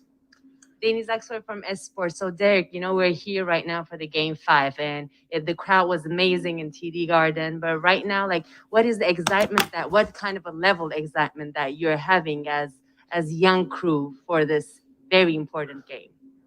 Yeah, it's extremely exciting. I think we've shown that we are what we're capable of here on the road, and understand that the crowd's just going to be on another level just because of the situation and everything, and we'll be ready to go. And then after the Game 4, how was the atmosphere in the locker room? What did Coach Udoka tell you guys? Yeah, obviously we were disappointed. A game that we felt like we kind of lost on the stretch there that that we watched the film on today and learned a lot from, and that's in the past now. We got to focus on the future, and it's gonna be a big game coming up. Anything else for Derek? Denise? I have to do this. I have to ask you this question because I'm from Europe. I'm from Turkey, and you have so many fans in Turkey, in Europe, that they wake up at the midnight and then watch your games. What would you like to tell them, to the NBA Europe fans? Big shout out to all the fans all over the world. Waking up at crazy hours. They're just huge sports fans. Basketball leagues over there are great as well. So big shout out to them. Hopefully we give you 2 more Celtics wins for you guys. Anything else? Thanks, Derek. See, told you. Derek White is pretty cool kid.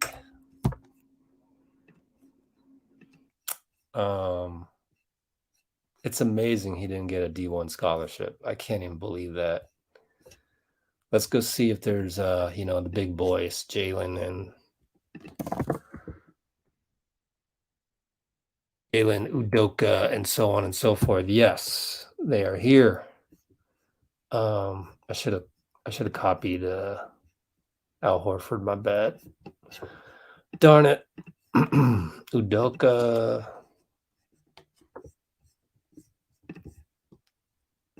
And Jason Tatum. Might as well. That's what we do here. You wouldn't be here without being a diehard. So if you're a diehard, you don't mind watching the other team, what they had to say. Udoka. Might as well. Let's take a look.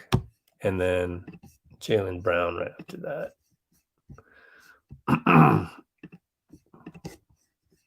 Yeah. I can see some of my NBA media colleagues sitting in the room on that one particular empty file. What's up, guys? Hope to catch up with them during the off season. I want to tell them not to be as addicted to Twitter. You know, honestly, like, how come more press don't think about what they do? Like, I'll talk about that later.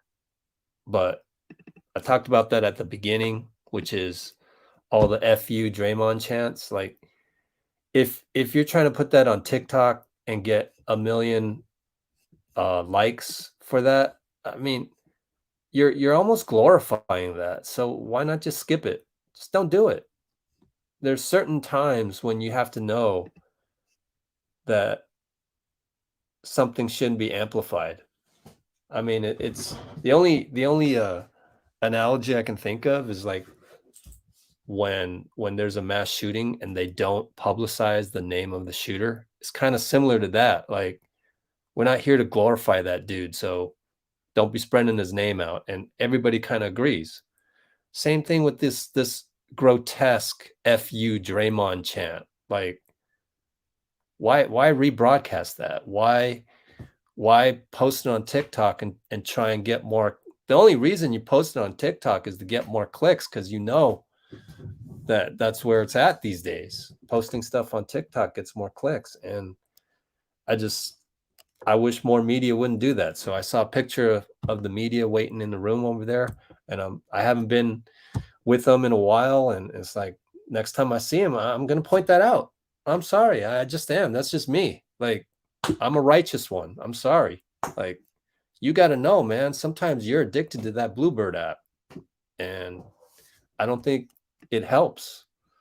I think it makes it worse. So we're down under 200 people right now, 200 and a bot. Anyway, let's go see what Ime had to say about guarding Steph Curry and the Warriors.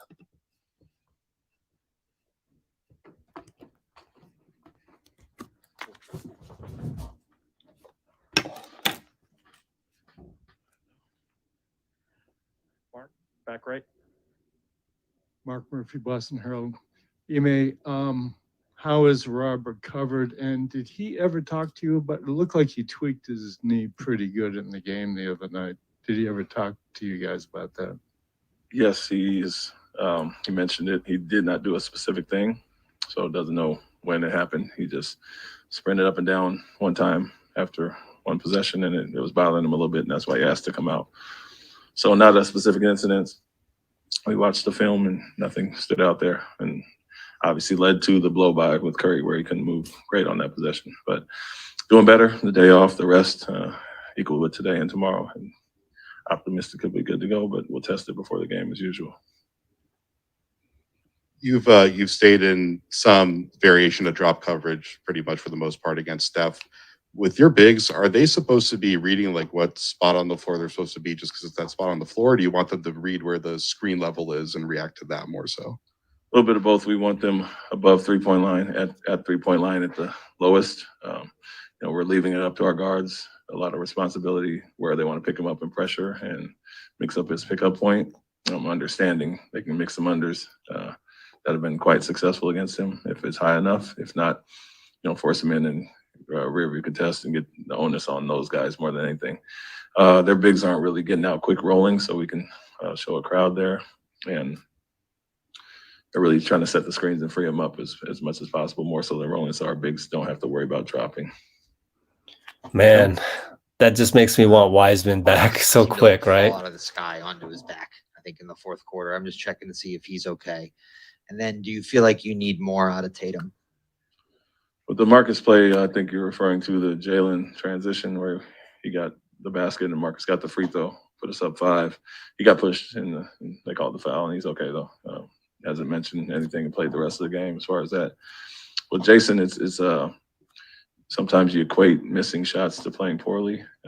What we've seen is he's had some really good looks, especially in game 1, and we knew if he got those same looks throughout the series, he'd be successful.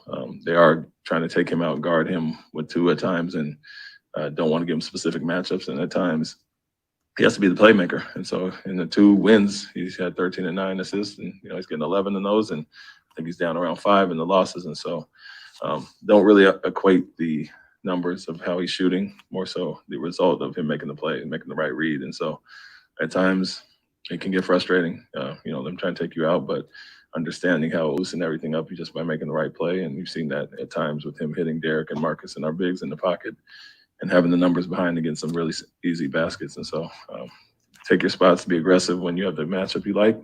Understand that they're going to guard you a certain way and make the right read, which he has in the 2 wins. On your left, Jay. You said you don't really look at the shooting percentages with Jason, but he's shooting 27.5% from inside the arc. How much do you guys need to do to set him up in better situations? What does he need to do to finish better on those opportunities? I'd say some stronger finishes. As I mentioned, at times looking for fouls. When he plays off 2 and draws the contact, he's finished well. The other part is inside the 3, they are really crowding and trying to take him away. So we want him, when he gets a cross match, to pop the space or roll in the pocket and try to get an advantage as far as that. So some of the isolations, elbow things we've done for him, they're really loading up. And even with that, he has to invite that and get guys other shots. And so more spacing than playing at the elbow area in this series. And for him, the numbers, I think, over penetrating at times, but he has done a good job of mixing that and drawing the crowd, which is there every time, and finding a shooter. So it's a balance of both. And then just quite frankly, he's missed some easy ones that he usually makes around the basket, especially with their lack of rim protection at times. Gary. The narrative over the last couple of days is you guys blew your opportunity. The series is over. Golden State with the championships, man, I was going to put you guys away. How do you emphasize that the series is tied to you guys, but also that you can't have the last fourth quarters that you've had, like you're kind of blowing it? Like, how do you kind of blend that in, the message of you're very much alive, but then this can't happen again? Yeah, first thing you look at is 2-2, and we obviously put ourselves in the position to, stretch the lead and be up 3-1. But bottom line is we're 2-2, and we earned that as well, not being down 0-2 or 1-2 or whatever the case may be. And so I'm sure they said the same thing about Golden State after we beat them here, and we know it's a long series. And like I said, we've been battle tested in 2 7-game series in Milwaukee and Miami. And so for us, looking at the positives and the things we could have done better, not playing our best offense overall. I think the narrative gets shifted to Curry and what he's doing, but in our wins and losses, they're scoring the same points. And so a lot has been relying on our offense, to your point, in the fourth quarter. But even throughout the game, we had several opportunities, being up 5, 6, 7, and four offense or turnovers, let them back in the game. And so the difference in the game that we stretched the lead was we took advantage of those opportunities. We're solid. And against this team, anytime you run some poor offense, turn the ball over, live ball turnovers, let them get out, we know how quickly they can get back in the game. And that was the case in game 4 when we had our chances. by Manning CLNS Media. Ime, two on Jalen. Number one, what do you think has allowed him to be so successful scoring wise in this series? And number two, just how can you continue to involve him into the later stretches of games? It feels like he usually does most of his work early, sometimes gets lost in the shuffle late in the fourth quarter. I mean, they are switching some off-ball stuff, and we get some favorable matchups, but they're not guarding him the same as Jason. I think they're guarding him more one-on-one, and obviously he's a high-level scorer that can take advantage of that.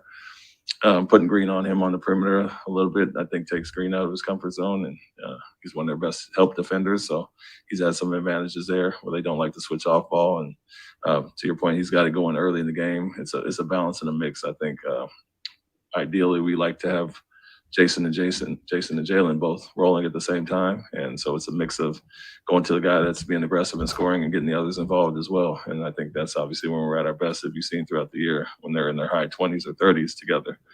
And so it's a balance of that. But at the same time, our players got to understand we got to put them in position to get them the ball late in game and understand the advantage that they have. And so it works both ways. At times we've been a little stagnant and they're standing around when they can be more aggressive to get the ball, but as well, we can put them in some play calls to get the scoring areas as well. Ron, over here on the right. Ime, Ron Krajcik from the San Francisco Chronicle. You talked a little earlier about your defense on the screen and roll against Steph. How unique a challenge is it against him, not just because of his range, but because of the way he moves without the ball? Does that make it harder to maybe double or do things you might do against other perimeter players? I would say, I mean, obviously the range extends the floor some, and some of the shots that he's hitting are only shots that he can hit and have been highly contested. So he's hit a few of those. I think when you look at the overall numbers of him making threes out of our touch, I think it's very low. It's a combination, but it does get him in a rhythm. The fact that he's getting some of those shots off, but then he's moving in transition and relocating in some of those looks. So I think it was 3 for 6, 3 for 8 last game from out of touch, which isn't terrible, but he is getting some looks up. The thing he does well, obviously, is once he gets off the ball, the movement that's different. He doesn't just stop, and they all are hunting shots for him, as you saw when we switched a little bit. So we can mix it up there, be a little bit more physical, mix some unders on him when he's that high. We've been good as far as that, but the fact that he's such a willing and good playmaker, I think it makes it tougher to go after him as opposed to other guys who don't want to get off the ball. He finds the guys in the pocket, and then obviously that's when Draymond's at his best, making plays for others. So it's a balance of both. And like I said, I think the offense that he's having a successful series offensively, but if we're playing offense the right way, yeah, we'd be at 3-1 at least right now. Brandon and Gary, last two. Coach Udoka, Brandon Scoopy Robinson, Valley Sports. You talked about Jason and his playmaking ability. I enjoyed watching it Game 3. Specifically, I think it's very underrated. What specifically will you look to implement going into Game 5? And why do you, or rather, do you like him in a playmaker role with you guys during as much as he is a scorer? I like both. We want the total package from him. It's something he's capable of and has really improved on this year. And so for him, it's just picking and choosing spots, when to be aggressive, when to get guys involved, and understanding what they're going to do. And he's seen that throughout the Miami series. Brooklyn went after him early, and even in Milwaukee, they're not going to let him beat them when he's on a roll like that. And so understanding it, welcoming it, and understanding guys rely on him for our offense to click. And so it wasn't just him in Game 3. I think Jalen had one of his best playmaking games also. And so that carryover and consistency, understanding how they're going to guard you. Some nights you have to loosen them up a little bit, be the bait, and get everybody else involved, and then they'll open up for you in the fourth quarter. Is the goal with Steph to have him shoot with obviously as many contests, or is it to him to give up the ball to teammates? It seems like he's beating whatever you guys give him, and he's done that for years, obviously, whatever defense, he's seen it all. But what's kind of the game plan with someone who could shoot so well and who can shoot against taller contests so well? Yes, we're not really good. We haven't gone after him much, honestly, like Durant or some of those other teams, and some is due to the personnel he has behind him and the playmakers that he has. For us, we rely on our one-on-one defense, our guys using their length to contest, and then our bigs being up as well. And so it's not as much as us going after him, and he's made some tough shots, no doubt, but I don't think the numbers look like they get skewed when he hits some of the other ones out of transition or miscommunication as opposed to us in our regular touch defense. And so with us, as I mentioned, if we are playing the right way on the other end, the defense has been fine. They're scoring around 107, scored 100 in a game. And when we've scored well, we've scored 120, 116. So our balance has to be better on offense. Continue to make him work on that end and trust what we're doing on defense, which is allowing him to get some looks off, but kind of contain everybody else. Thanks, Coach. Thank you. Man, Udoka's good, man. He's no nonsense. It brings me back to, when I play ball just for fun. It's like, yeah, I'd play for you. Like, he's just got that demeanor that it's like no nonsense,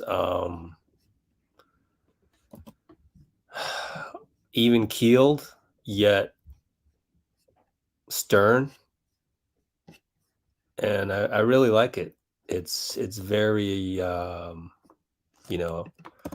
attractive style to play with, to play for. I would love to play for Steve Kerr. That'd be awesome. Just, you struggle, he comes over and says, it's okay. Think about Jordan Poole, Klay, all of that, just positivity, honestly. I think Ime is more along the lines of obviously Popovich, Spoelstra type. Let's look at Tatum. Jason Tatum.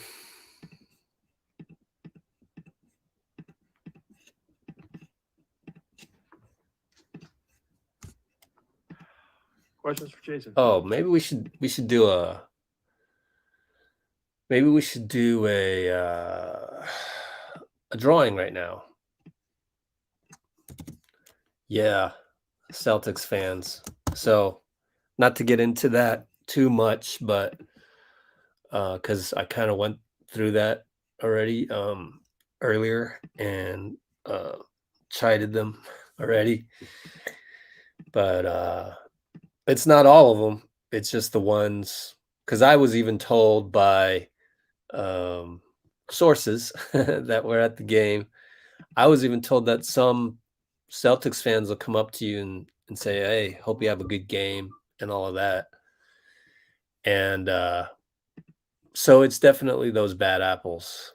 And we just need to do better, man, like as a society. But I get it, some people like Anthony Goods of the Switch Cultures, he's right now in Europe going over some of the championships over there in the stands. And, those guys get crazy too.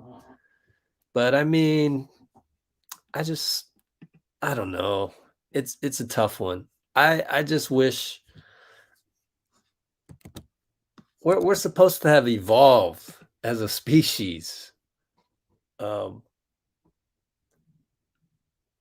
Just like what we try and do on this channel.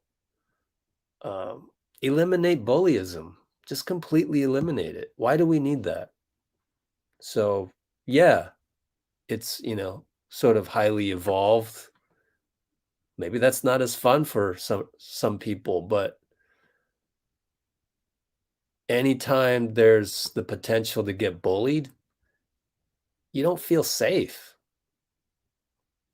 Because the problem with bullyism isn't the one bully. It's when everybody joins in. And that's when the bullyism becomes like a zombie apocalypse. Now they're all after you. And they've all lost their minds. And they all want to eat your brains, And there's this kind of sickening thirst that they have. So in the spirit of, come on, haven't we evolved past bullyism? Well, we haven't, because there's free social media commenting apps right there allowing anybody to just bully somebody else. And I think the NBA needs to put their foot down. And again, the only profound thing I want to say about that is the Boston leadership should have done something. It's not cool to have a competitive advantage that is just FU chance to fill in the blank player. I mean, if we made that legal across the NBA, that's ridiculous. Like, come on. I mean, you gotta draw the line somewhere. And I think drawing the line at something like that definitely warranted. So, as I said before, if it were happening in my basketball league, I don't think that would be an enjoyable experience in the spirit of competition, all of that. So I would stop all the games in my tournament, say, hey, we're not going to have anybody in the stands saying F you to anybody. And we're stopping all games until we trust you guys to never do that. So you're going to do that, you're out of here. And we're stopping the game. Wait till you have walked out of the arena or the gym, in this case of the AAU tournament analogy, and say, no, we don't want that as part of our product here. No. Either you change and you become a more positive person and in the spirit of competition, or you don't belong here. And I think the NBA and the Boston Celtics ownership should do something about that. Because F you to somebody in a chant, that is not cool at all. That's not competition. But anyway, let's do the drawing. Said my 2 cents, my 22 cents right there. So what we do is we do a list randomizer. Paste all the comments there and pick a comment that deserves it.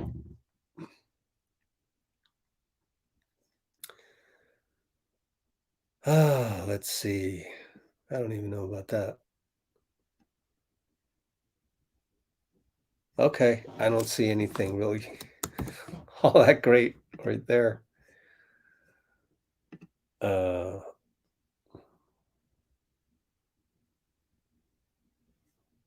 Yep, I agree with all you guys.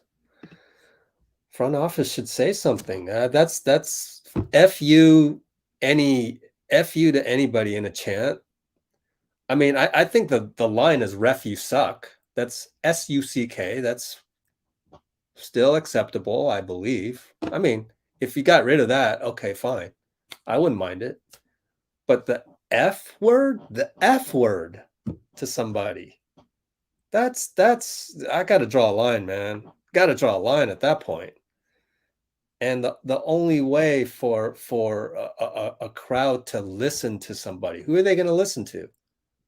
The only people that they'll listen to would be Boston Celtics ownership. Okay. Klay locked in. That's a good one. We appreciate you is a good one. But I don't want to make it about me. So let's keep looking for a positive comment that's Warriors related. Ooh, great basketball mind. I wonder if that was for Draymond. Let's check. Still find. Must have been. Well, it was either well, I don't know. Let's try another one. That one's kind of vague. Oh, somebody agreed with me on Mark Davis. Yeah. I have a feeling Moody's going to play some. You know, I wouldn't mind it just in terms of I keep going back to this.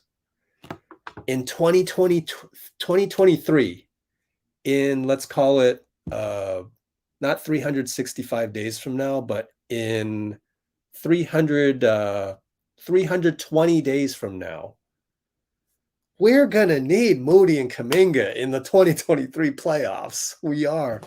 And I know the finals isn't about development. I get it. I don't know. It's whatever. Maybe this offseason I'll get a chance to ask Steve, And maybe he'll say, no, Rich. You just don't develop guys in the playoffs. It was going to come down to our big four with Looney. It was going to come down to them anyways. Maybe I can get him to agree that 2023 should come down to the big four plus Moody, Kuminga, and Wiseman and Poole. You know, I just look at teams like Memphis and Boston, and I worry about next year. I'm sorry, I still worry about next year. I'm trying to enjoy the process too, whatever happens here, win or lose.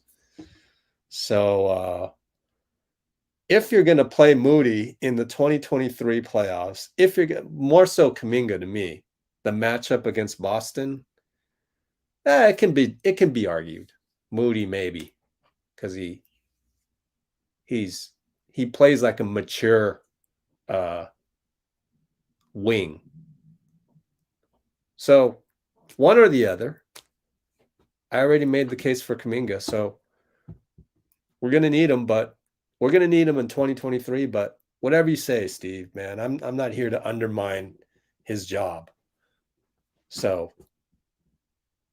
yeah, I mean, Otto played pretty well instead of Looney when we started Otto the other night. So, and Looney didn't start, but he finished the game, so he had more energy towards the end. So, you know, it's one of those things. I don't need to be right. I'm just trying to learn. Oh, I love this one. I appreciate the relationship Kerr and Steph has. That's my winner. Let's figure out who that was. Reinvent yourself. Although right underneath this, I mean, this is just a random list of people in the comments. Appreciate Larissa for commenting at all. So reinvent yourself. You're the winner. Reinvent your winner.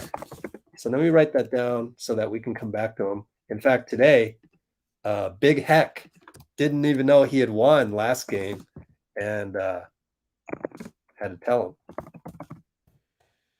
And he emailed me, so we're in touch. And he's going to get a prize.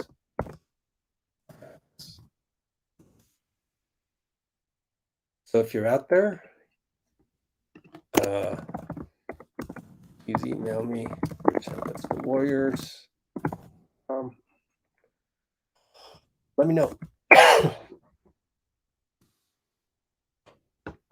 Kevin Durant. Warriors can't win without KD. I think that's been proven wrong. But I love KD. I already mentioned it. Way back in NBA history, they give texts to the crowd. Yeah. Great idea, Dean. I'm convinced Dean is a time traveler. Yeah.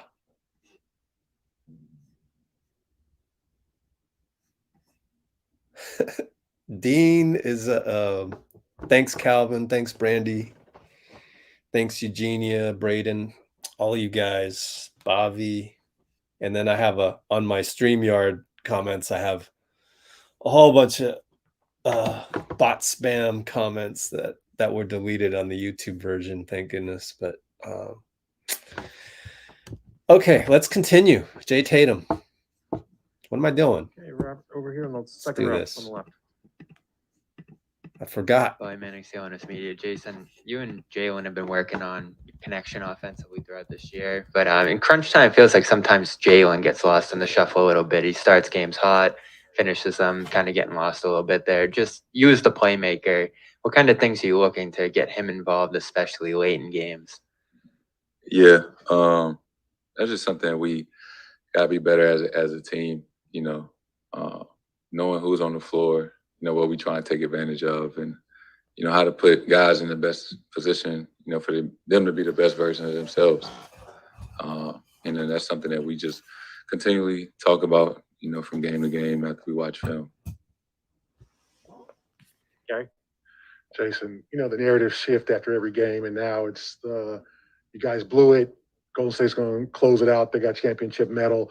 How do you kind of understand, obviously, that it's 2-2 and you guys still have a chance, but also kind of take seriously that the stretches in the fourth quarter and the games that you guys have messed up that really can't happen anymore? Yeah, it was a tough loss, and we understand that. And I think, we've been here before. Right? It's the third time in a row. I feel like we've been here, so we know what it takes. We know what we have to do, and the attention to detail and things like that. And I'm confident. I've been all playoffs, confident in the fact that we'll respond and play better, for majority of the game, tomorrow. Jason, Cam in San Jose Mercury News. Like you said, you've been here in this building before. How would you describe just the atmosphere of playing here, and how might that impact Game 5? They got a great crowd, great fan base. Obviously, they've been in this position many a times in the championship, in the finals, as of the last 6-7 years. But it's basketball, and I feel like for whatever reason we've played somewhat better on the road this playoffs than we have at home. Davide, towards the middle. Hi, Jason. Davide Chinedato with the Gazzetta in Italy. As you said, you guys have been able to respond to a loss with a win in this playoffs. How much is this mental, and how much are adjustments to the opponent you guys are facing? Yeah, it's very mental. And I think just, like I said earlier, just the attention to detail, and making the adjustments in game, and just having awareness, and not let things snowball, and not necessarily let it, make the adjustments for next game, after we lose, if we can be better at, making adjustments and figuring things out from quarter to quarter, and things like that. But it's a big test for us tomorrow. It's like a new series, best of 3. Excited for the challenge. Ron, over here. Jason, Ron Krychek from the San Francisco Chronicle. What have you learned playing against Curry these last 4 games? You only face him twice a year. You obviously, everybody knows his shooting range, but what maybe nuances have you learned in the challenge to stop him, and what more can you guys do tomorrow night? Everybody knows he's a great player, right? One of the greatest, and he's doing what he has to do to, put his team in the best position to win. It's no secret. I knew he's a great player before the series, and after Game 4, I knew he was a great player as well.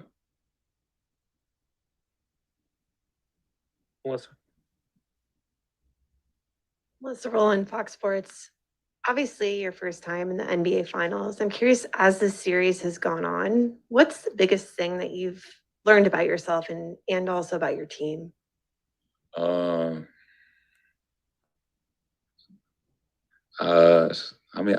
I don't know if I've learned anything differently. Obviously, I know it's the finals, and we know it's at stake. But I think, being in it is hard to kind of process, as, it's different than if I was watching it on TV, and all the coverage and things like that. But from my point of view, we got a game tomorrow, and we got practice today, and we got shoot around in the morning, and to get ready for another game. So it's just trying to stay present and in the moment, and not, get worried or consumed, I guess, with, everything surrounding the finals, and just trying to, win the next game. Where you left? Go ahead. Hello, Jason. I really like these guys, Jason and Jalen and all of them. It's the whole franchise that we're trying to, they're still the enemy. And now you got the bad apples of the Boston crowd messing things up. And honestly, basketball gods should be frowning upon that. But overall, man, look at this guy's demeanor. He's taking all the heat from all the Boston media. and I think he's a pretty cool dude, honestly. So I wanted to say that and not forget what else. But yeah, I'm gonna go back to writing my article for the website, which is a quote dump of all the things people said today in these. But let's keep going with Jason, and we'll zoom him up a little bit right here. Is actually from Sport TV Turkey. I would like to ask you, until now, until the game 5, what is the most remarkable moment that you will not forget when you look back? In the finals? I would just probably say the first media day, the first game. Just the first of everything, I guess, because it's my first time in the finals. So I don't think I'll ever, forget any of these moments, especially the first time that we came to practice and had open practice and things like that. Jay, back right. You haven't been shy throughout your career of, sharing your ambitions of being one of the greats. Now in your first final, how much pressure do you put on yourself to kind of live up to that? I guess the same amount of pressure I've always had. It's not something that I go to sleep thinking about, wake up. Obviously, I want to win by any means necessary and I'll do whatever it takes. And that's all that's really I care about right now is winning, whether you win or you don't win, you guys will debate rankings or, what does that matter, for your legacy and things like that. That's kind of not up to me. But, in this moment, I've said it, I feel like every day I'm just trying to do what I can, to impact winning by all costs. Last two, Brandon and then Gary. Jason, Brandon Scoopy Robinson, Valley Sports. I talked to your dad this morning, and he talked about how he's kind of taking a hands-off approach and just critiquing your game during the finals. And I'm curious to know from your perspective, how encouraging overall has your family and your inner circle been during the finals, win or lose? They've been very supportive, throughout my career. And, I know they're proud of me regardless, and that's how it should be as family. I don't think this is any different. Obviously, they're extremely happy for the position I'm in and my team. But, they've always been super supportive and, that hasn't changed now. Gary? Jason, Emi said you were kind of maybe in game 4, kind of searching for fouls and not getting them, and that maybe been your lack of success at the rim. One, how do you get yourself going? You said you need to be better. How specifically do you need to be better? And how do you, like previously said, not put too much pressure on yourself because this could be a legacy defining game for you? I think one thing I've noticed is playing off 2 feet a lot more. And, Coach said, playing off 1 feet and, trying to look for fouls, hasn't been as working in my favor as much. So, I think playing off 2 feet, attacking angles instead of, trying to initiate the contact and things like that. And it's just, I just got to pause that right there as Tatum's kind of due. You've been around the game long enough. Someone's going to break out, but also Klay is due. Also Draymond on offense is due. So maybe tomorrow is just a overall offensive explosion. Who knows? But then it also defense wins championships. So that's why we don't do predictions here. So roll the ball out and let's see what happens. And like Jordan Poole said, if you go look at the tape of game 4, we got a lot of good looks. We did. We just didn't hit the open shots. So somebody asked Jordan Poole about that, and he mentioned that that's what they saw in the film. And he thinks there's going to be an offensive explosion. So I think that's kind of cool. You know, it's a game tomorrow. Looking forward to it. You know, it's 2-2, so not necessarily thinking about what it means for my career, you know, but just what it means for our team and, you know, what we're trying to accomplish right now. Thanks, Jason. This is it for today. Thank you. Well, not it for us, because I didn't know the Jason was the last guy. We still got Jaylen Brown, Marcus Smart, and Horford. Did we do Smart already? No, we did Udoka, then we did White. Did we do Smart? Man, I can't remember. Maybe it'll come back to me. Yeah, I think we did Smart. He was talking about how he needed to just fight through the pain of an injury, basically. We haven't done Horford, haven't done Brown yet. So let's do Horford, because I like Brown, my Cal guy. I know he's got some good thoughts in there. Let's do Horford, 5 minutes. All right. Can we turn the cameras off then? Get the exclusive. All right. So I guess the first thing I'm interested in is the drop on Steph, which everybody's talking about. The what? Drop coverage on Steph. Uh-huh. And they pull you guys so far out. They're screening anywhere from like 25 to 45 feet, it seems like. When you see them, especially go further out, how are you deciding where you want to drop to? Is that more relative to like where the screen is, or the spot on the court you know you have to get to kind of take away the different angles? Yeah, the whole thing is really just supporting the guy, the primary defender who's guarding him. So Marcus, Derek, Peyton, whoever happens to be guarding him at that time, and just be there to support them, to make sure to give them enough time to be able to, you know, to get them back squared. Easier said than done, but we're just there to really just load on them, and there's not really a specific point. Like there's been some times where you start backpedaling. There's some times where you seem to kind of push them out. Are those that you're trying to mix it up, or is it that you're just trying to like read what's the right way to do it each time? Yeah, I mean, just kind of reading how the game is going, and I guess trying to give different looks. You know, you can't give the same look every time, so almost keeping them guessing. I know Ime's always talked about how you want your defense to kind of. So that's official now. So now we've seen Udoka and Horford say sometimes they're going to drop, sometimes they're not. Some X's and O's for you. And the reason why is you got to keep showing Steph something different. So that's their game plan. Whether it's the right one or not, I don't know. The Warriors journalists are all saying that they ought to blitz Steph.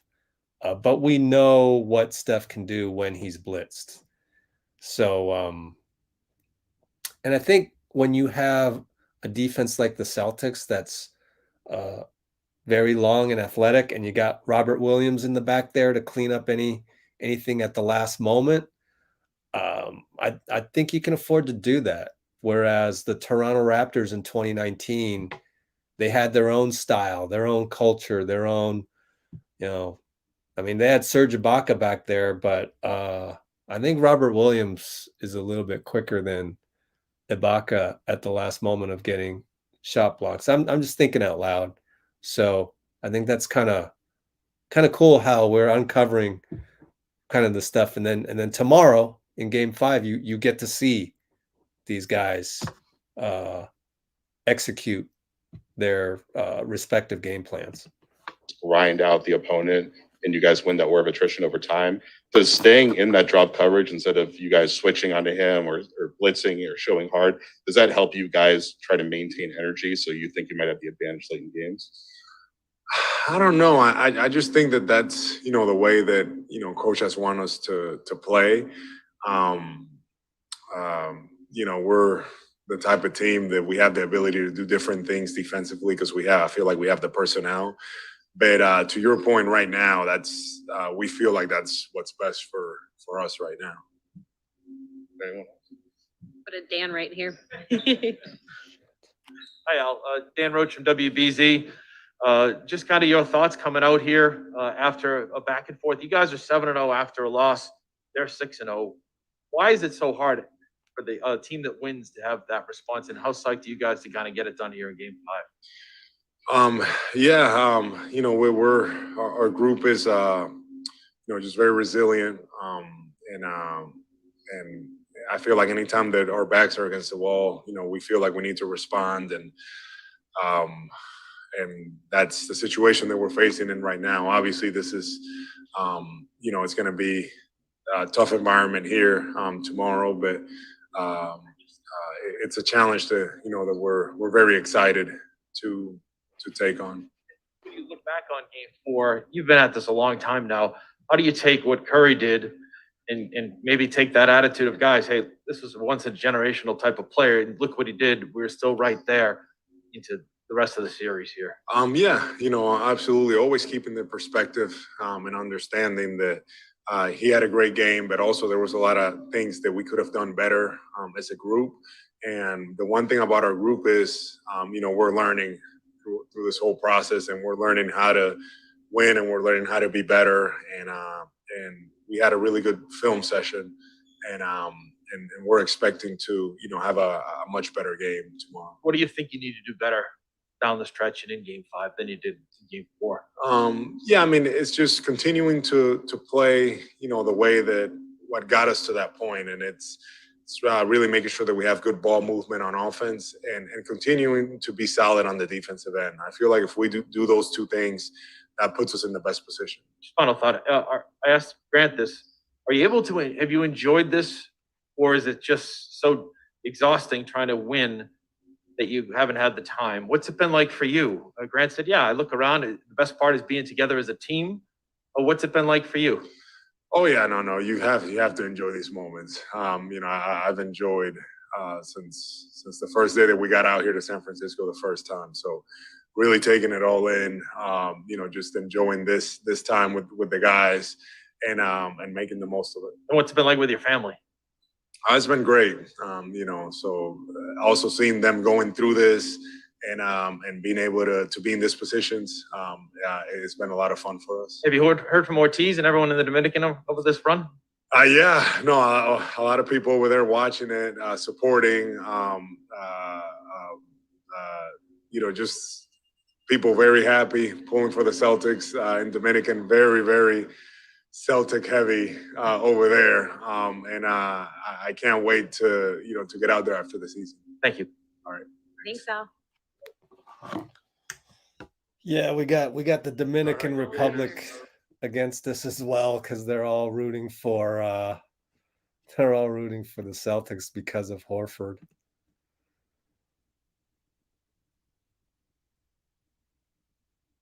Let's see.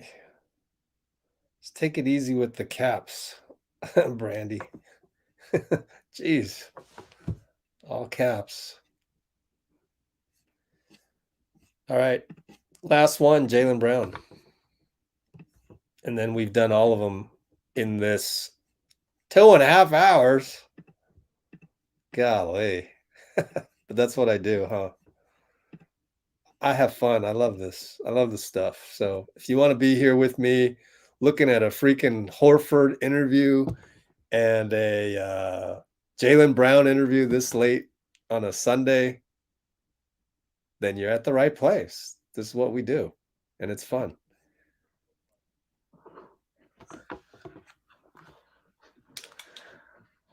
Hey, Davide here in the third row.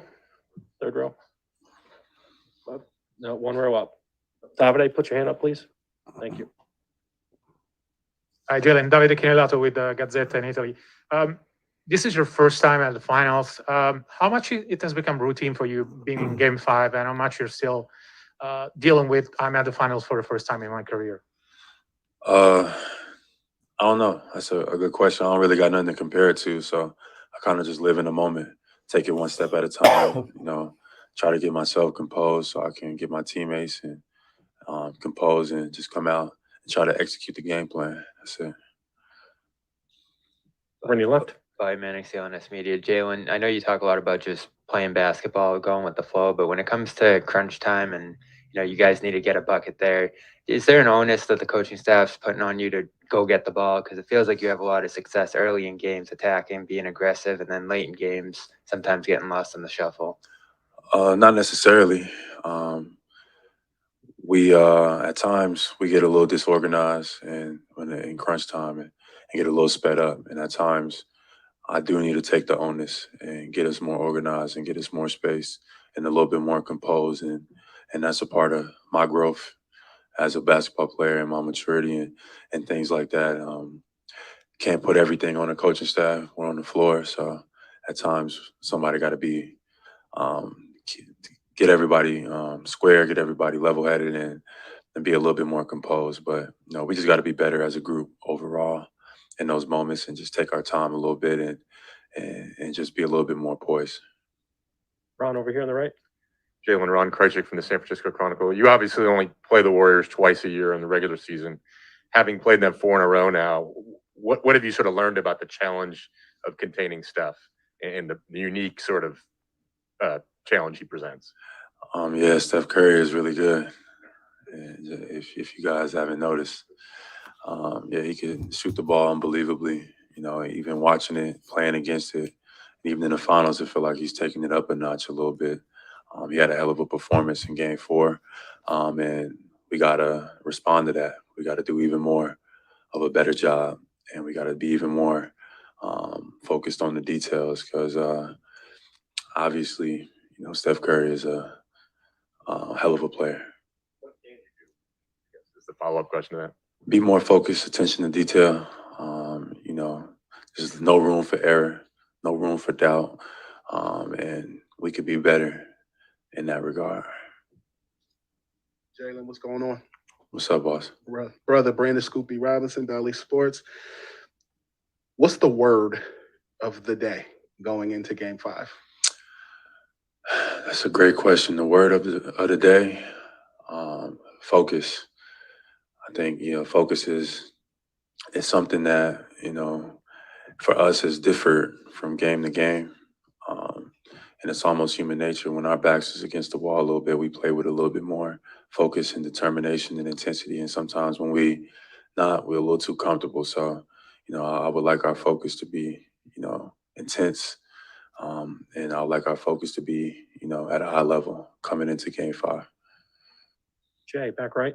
Ime was kind of suggesting that when you guys have bad offense, it kind of hurts you the other way. How have they punished you for those moments when kind of offensively you aren't right? They're just a good team, and they take advantage of your mistakes. They look to take advantage of your mistakes. Anytime we make any type of mistake, you could tell their urgency is just they're gonna try to come capitalize on it. So we got to do a better job in that. But the Warriors, they've been here before. They're well coached and they're experienced. So we expect nothing less. We're a young team, new, that's trying to climb a mountain. We got to do our best to be better in those regards, because when you make mistakes, teams like Golden State, they're gonna take advantage. Gary up front. Jalen, do you and Jason talk about obviously the enormity of this game coming up for your not only the Celtics, your personal legacies, and how you need to respond after the loss, but not trying to put too much pressure on yourself because you just want a ball? Like, how do you balance that? It's no pressure. It is what it is. We know what we hear. We know where we're at. We know it's the finals. We know the severity of the game. So there's no need to say things that's already understood. We know how important this game is, and we know how the energy that we need to come out with, and how we need to set our team up, and how we need to make plays, and how we need to guard and defend. We know all the ins and outs. So we just got to come and do it, and let everybody watch and witness. Jalen, Tomer Azari from Clutch Points. Coming into this series, were you of the belief that experience is great, as in getting through these Steph Curry like explosions, and you're still 2-2, you're not down 3-1, you're not eliminated, like you're only 2-2. Is that experience, like, you take anything positive out of that? Yeah, you could take positive out of anything. Obviously, I think we could be in a better position than we're in, but we're not. It's 2-2. Still nothing to hang your head about. A lot of great basketball still in front of us. So you take we take what our mistakes and what we learn from, and you apply it as best you can going forward. I still think we're in a great spot. So I'm excited to see how we respond over the next couple of days. And I mean, it's exciting. It's the biggest stage in the world, and I'll take our group, our guys, versus anybody. So I'm looking forward to it. Thanks, Jalen. Thank you. Thank you. See ya. Okay. I like Jaylen Brown, man. I like him. It's tough not to like this Boston team. But in the heat of the battle, Marcus Smart dives for a ball, then you hate the guy, right? So, but we gotta just come back to this later, and showing respect to all other 29 teams. Tomorrow, unfortunately, we're gonna have to tear your heart out of your chest, Jaylen Brown. Unfortunately, but that's just what we got to do. So anyway. All right, Calvin, man, what an awesome thing to say, bro. I appreciate that.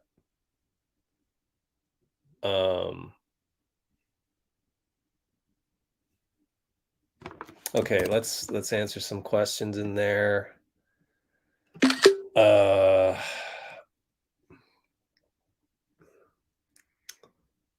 see.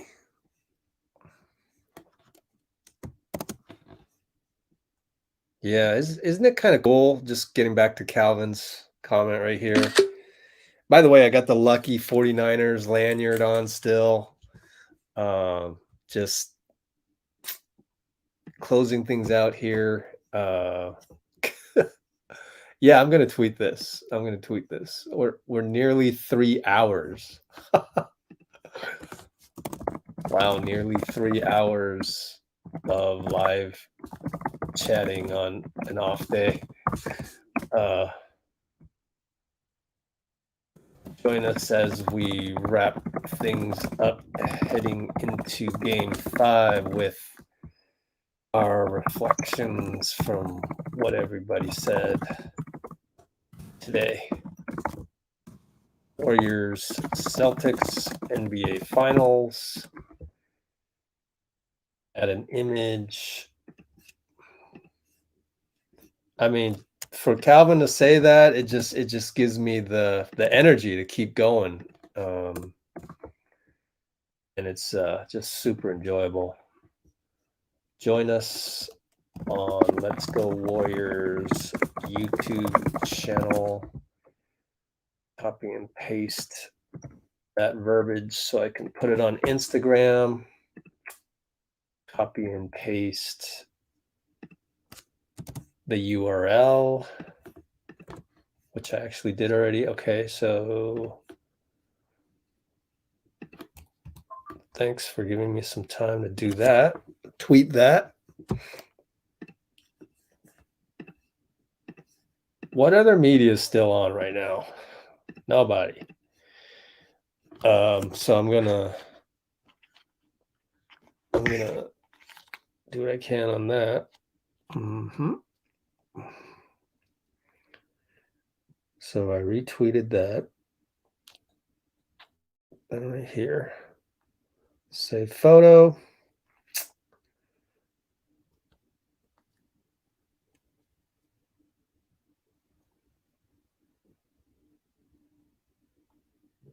And then we will talk about what it is we do heading into game 5.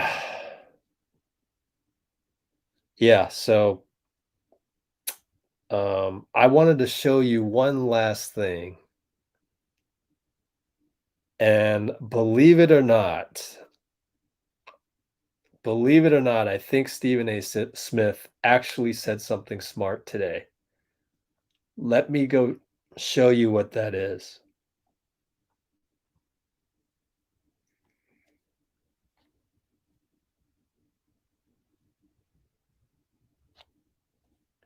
Did we ever get Annette Babers back on here?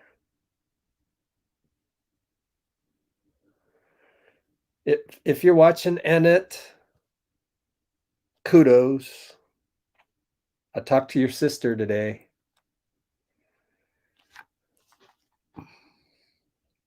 And I talked to your nephew, Mr. Harris. But anyway,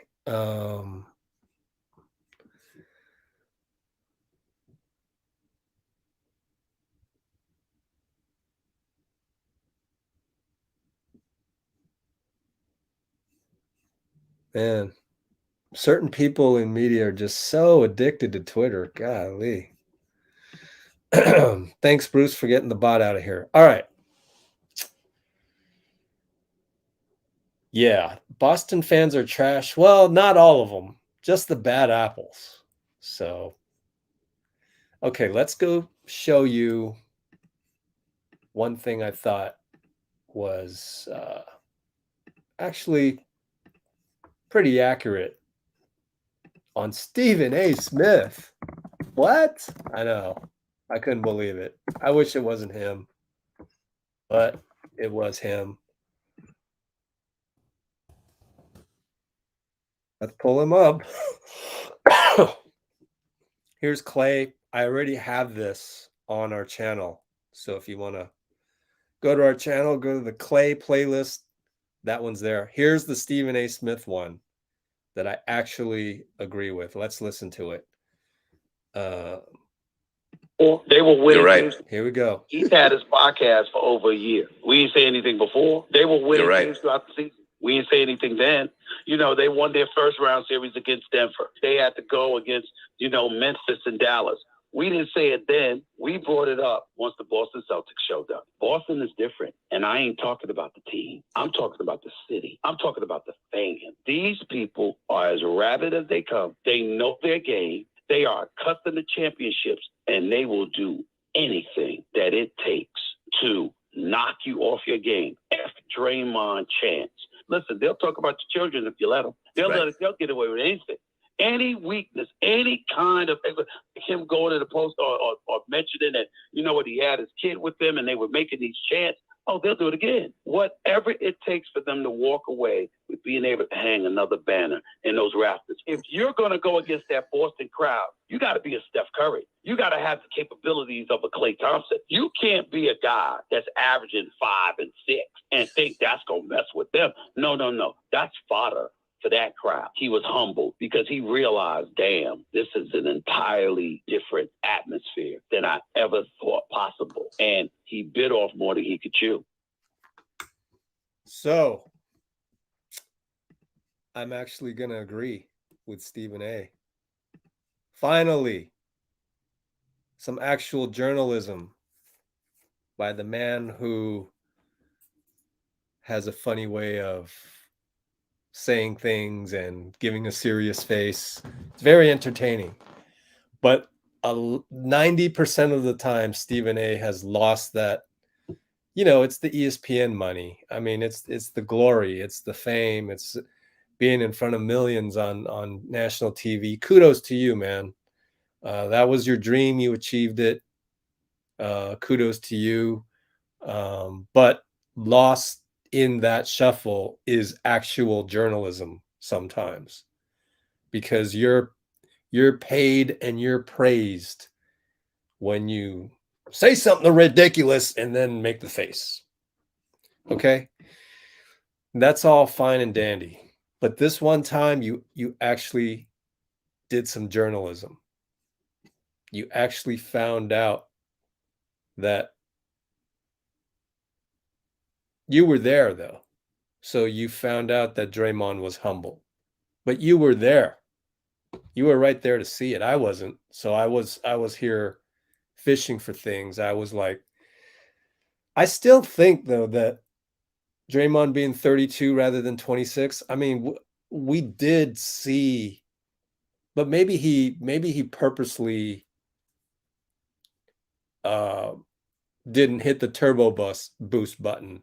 You know, the nitro, didn't hit the button for certain games in the Denver series, Memphis series, and Dallas series because he knew that there was still, the back wasn't against the wall. So anyway, what Stephen A. Smith said is completely correct in terms of the Boston fans, those bad apples. They will look for any sign of weakness. The problem is saying F you is stepping over the line. That's unfair, especially in a mob setting. Bullyism. And in this day and age, bullyism isn't the one bully on the playground. Bullyism is the zombie apocalypse that comes for you, whether it's a crowd of 20,000, of which 100 in this one section can affect it. And then you have journalists working for aggregator companies that will immediately tweet out, oh, here's the F Draymond chant, thereby making that chant bigger than 100 people. Suddenly it's viral. Suddenly it's, 1 million people have seen it, whereby 10% of that, are rabid Boston, actually more than that, right? Because everyone on Twitter is already outraged. So 50% of 1 million Boston fans, of which I'd say at least 80% are outraged and angry, because you don't go to Twitter unless you're outraged and angry and you want to complain about something. I'd even go 90%. So it might as well be, half. So you get 1 million retweets on that FU chant, 500,000 or 400,000 angry Boston fans will have seen that and bought into it. That's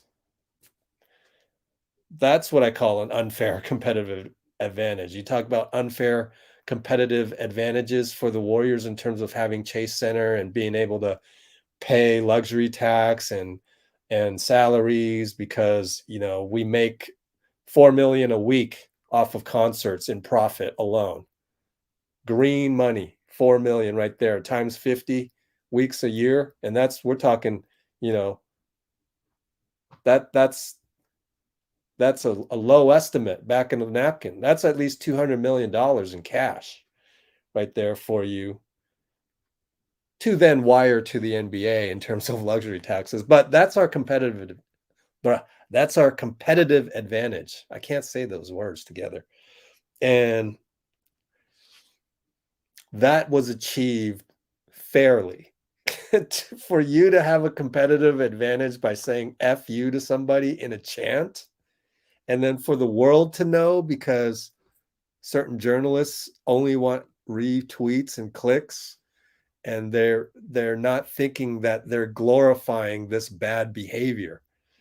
Well, that's an unfair competitive advantage, and that truly is unfair. It's like, you found a way to bully our guy, and by saying that, I'm not saying he's weak. I'm not saying that, oh, Draymond can be bullied. I'm just saying you bullied somebody. It happened to be Draymond. And for you to be able to do that, let's say they play, knock on wood, let's say they play Memphis next year. F you, Ja? F you, Dylan? That's okay? No, that's not okay, right?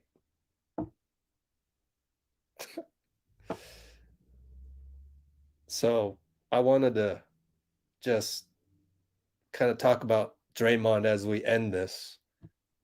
I think he'll be fine, because I think Stephen A. said he was humbled. I think he learned something. He learned how to, and we got 1 out of 2 wins at it. We were 1-1. So I'll take that. I just didn't realize how much of an effect that had. So Stephen A. is reporting that had an effect. I wish I could tell you more about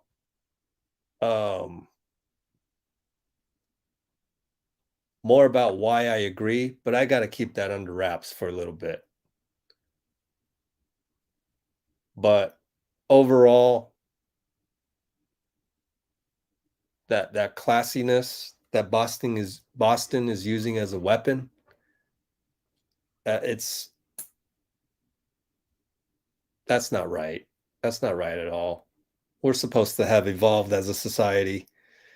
I mean, instead of the Roman Colosseum, where we've got, where if we transported Draymond in a time machine, he'd be fighting lions and possibly dying in the process, right? So we've evolved.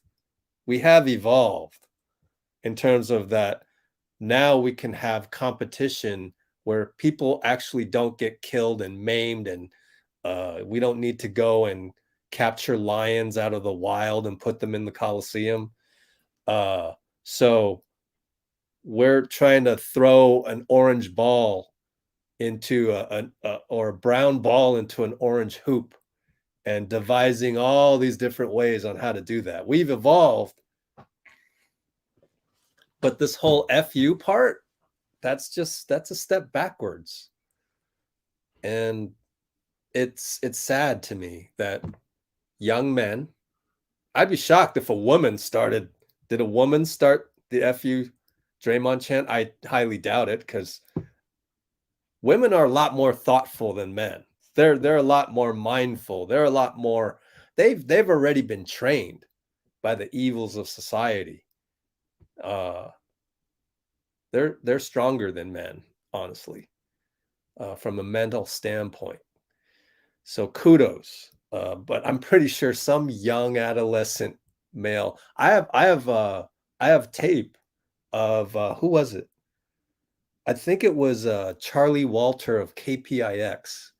He is the husband of Kylan Mills, if you know Kylan Mills, Warriors beat writer. So I think it was him that filmed them going into, or Charlie Walter, the KPIX guys going into TD Garden. And there's this young kid saying, I won't say it, but F, F-U-C-K, F Klay Thompson, F, dude, calm down, bro.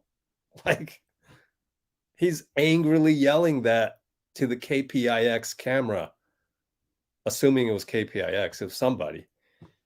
And how can someone have so much anger? But they do out there. They do. And it's sad commentary. But all of that, it's all interrelated. And I just would hope that Boston ownership should come out and say, you can chant anything up to the equivalent of "ref, you suck." Don't say "F you" to Draymond. Come on, man. That's just so barbaric.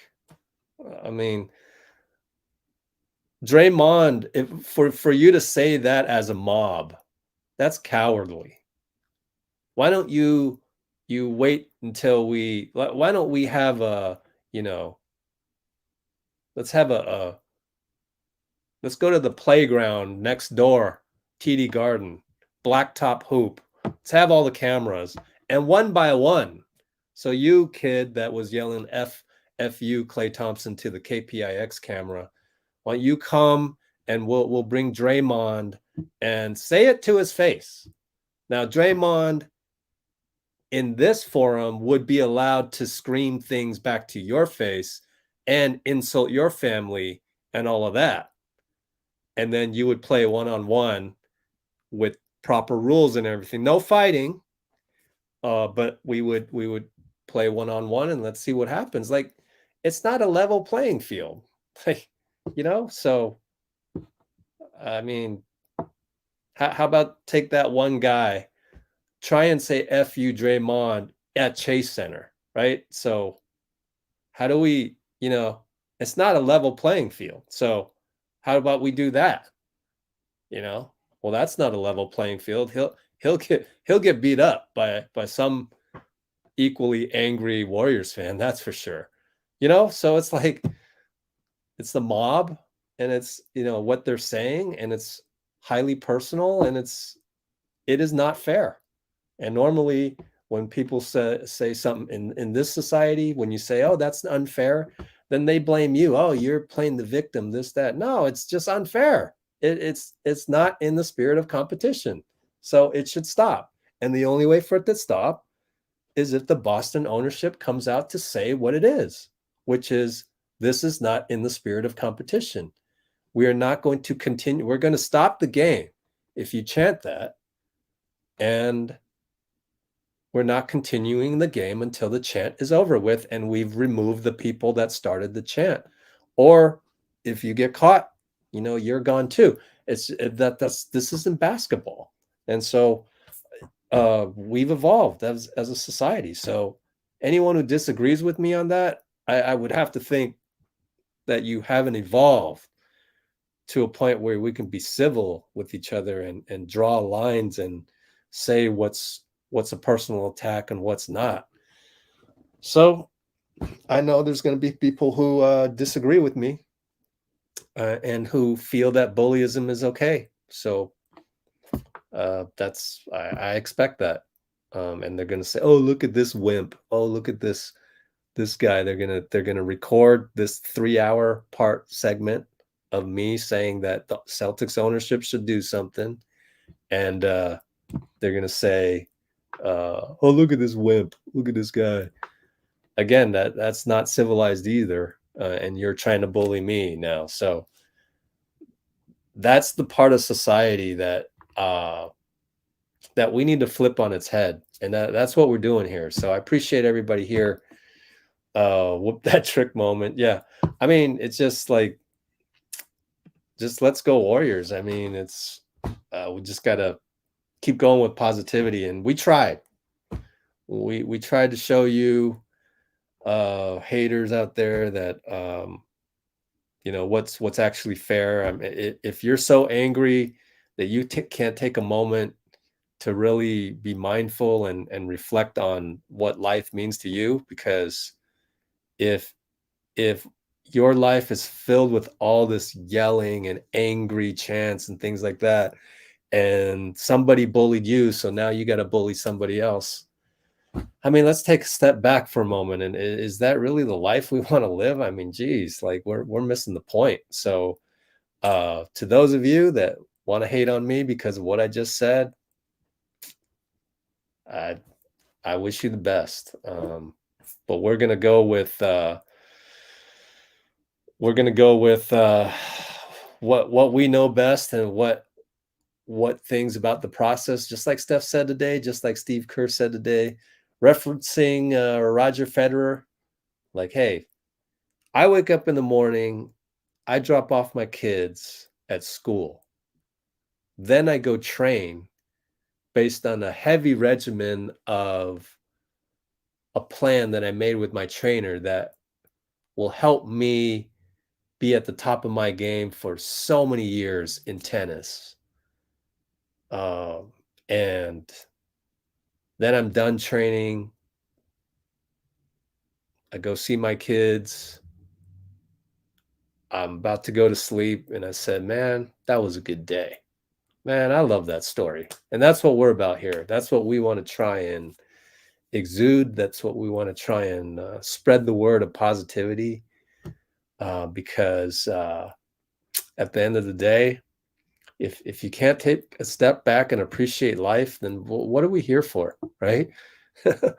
So same thing. Now apply that to the Warriors. If we can't take a step back and just, man, we're in the finals. It's 2-2.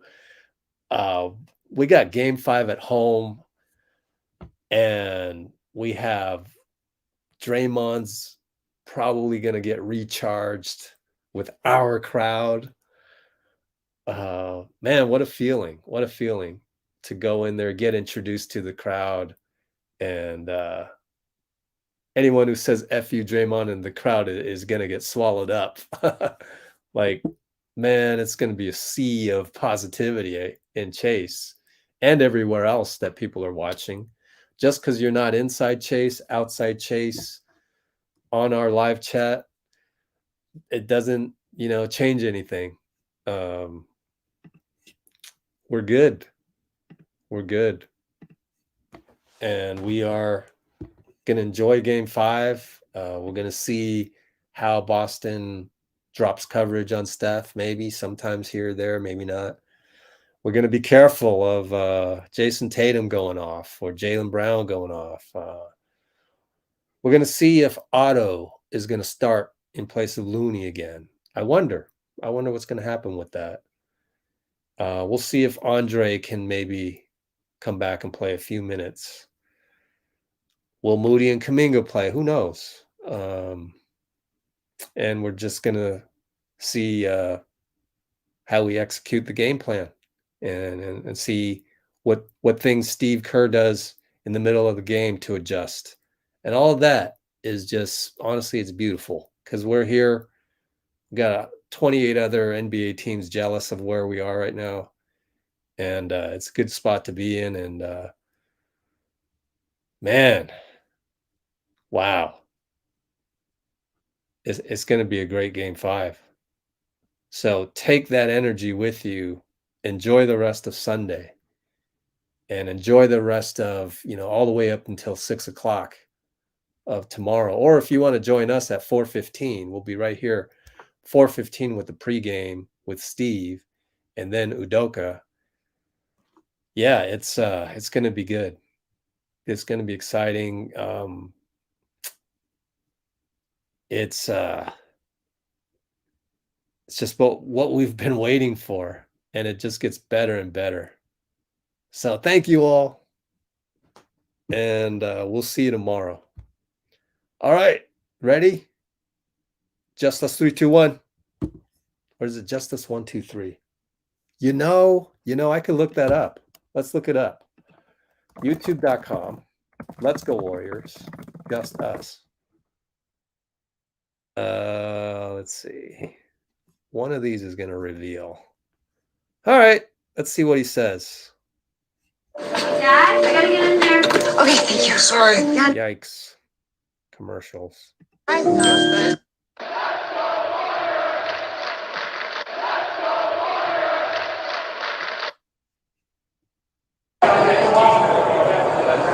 Portland, yeah. Is that Looney? That's Looney, right? Or is that Andrew? I missed it. Oh no, that's Langston Galloway. All right, let's move it up to Steph. What's up, Steph?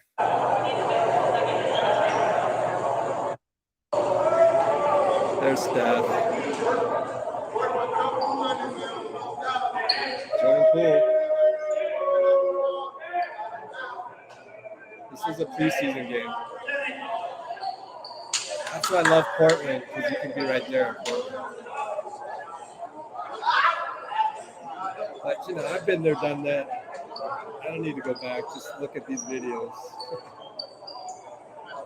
So let's see if it's just us 1, 2, 3. Or 3, 2, 1.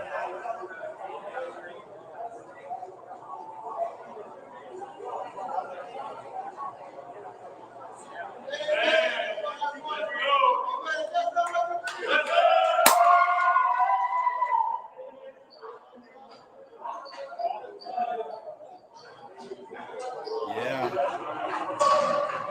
Oh, wow. I think that was before Gary Payton. Oops. What'd I do here? All right. It's settled. Just us 1, 2, 3. Ready? Just us 1, 2, 3. Bye-bye.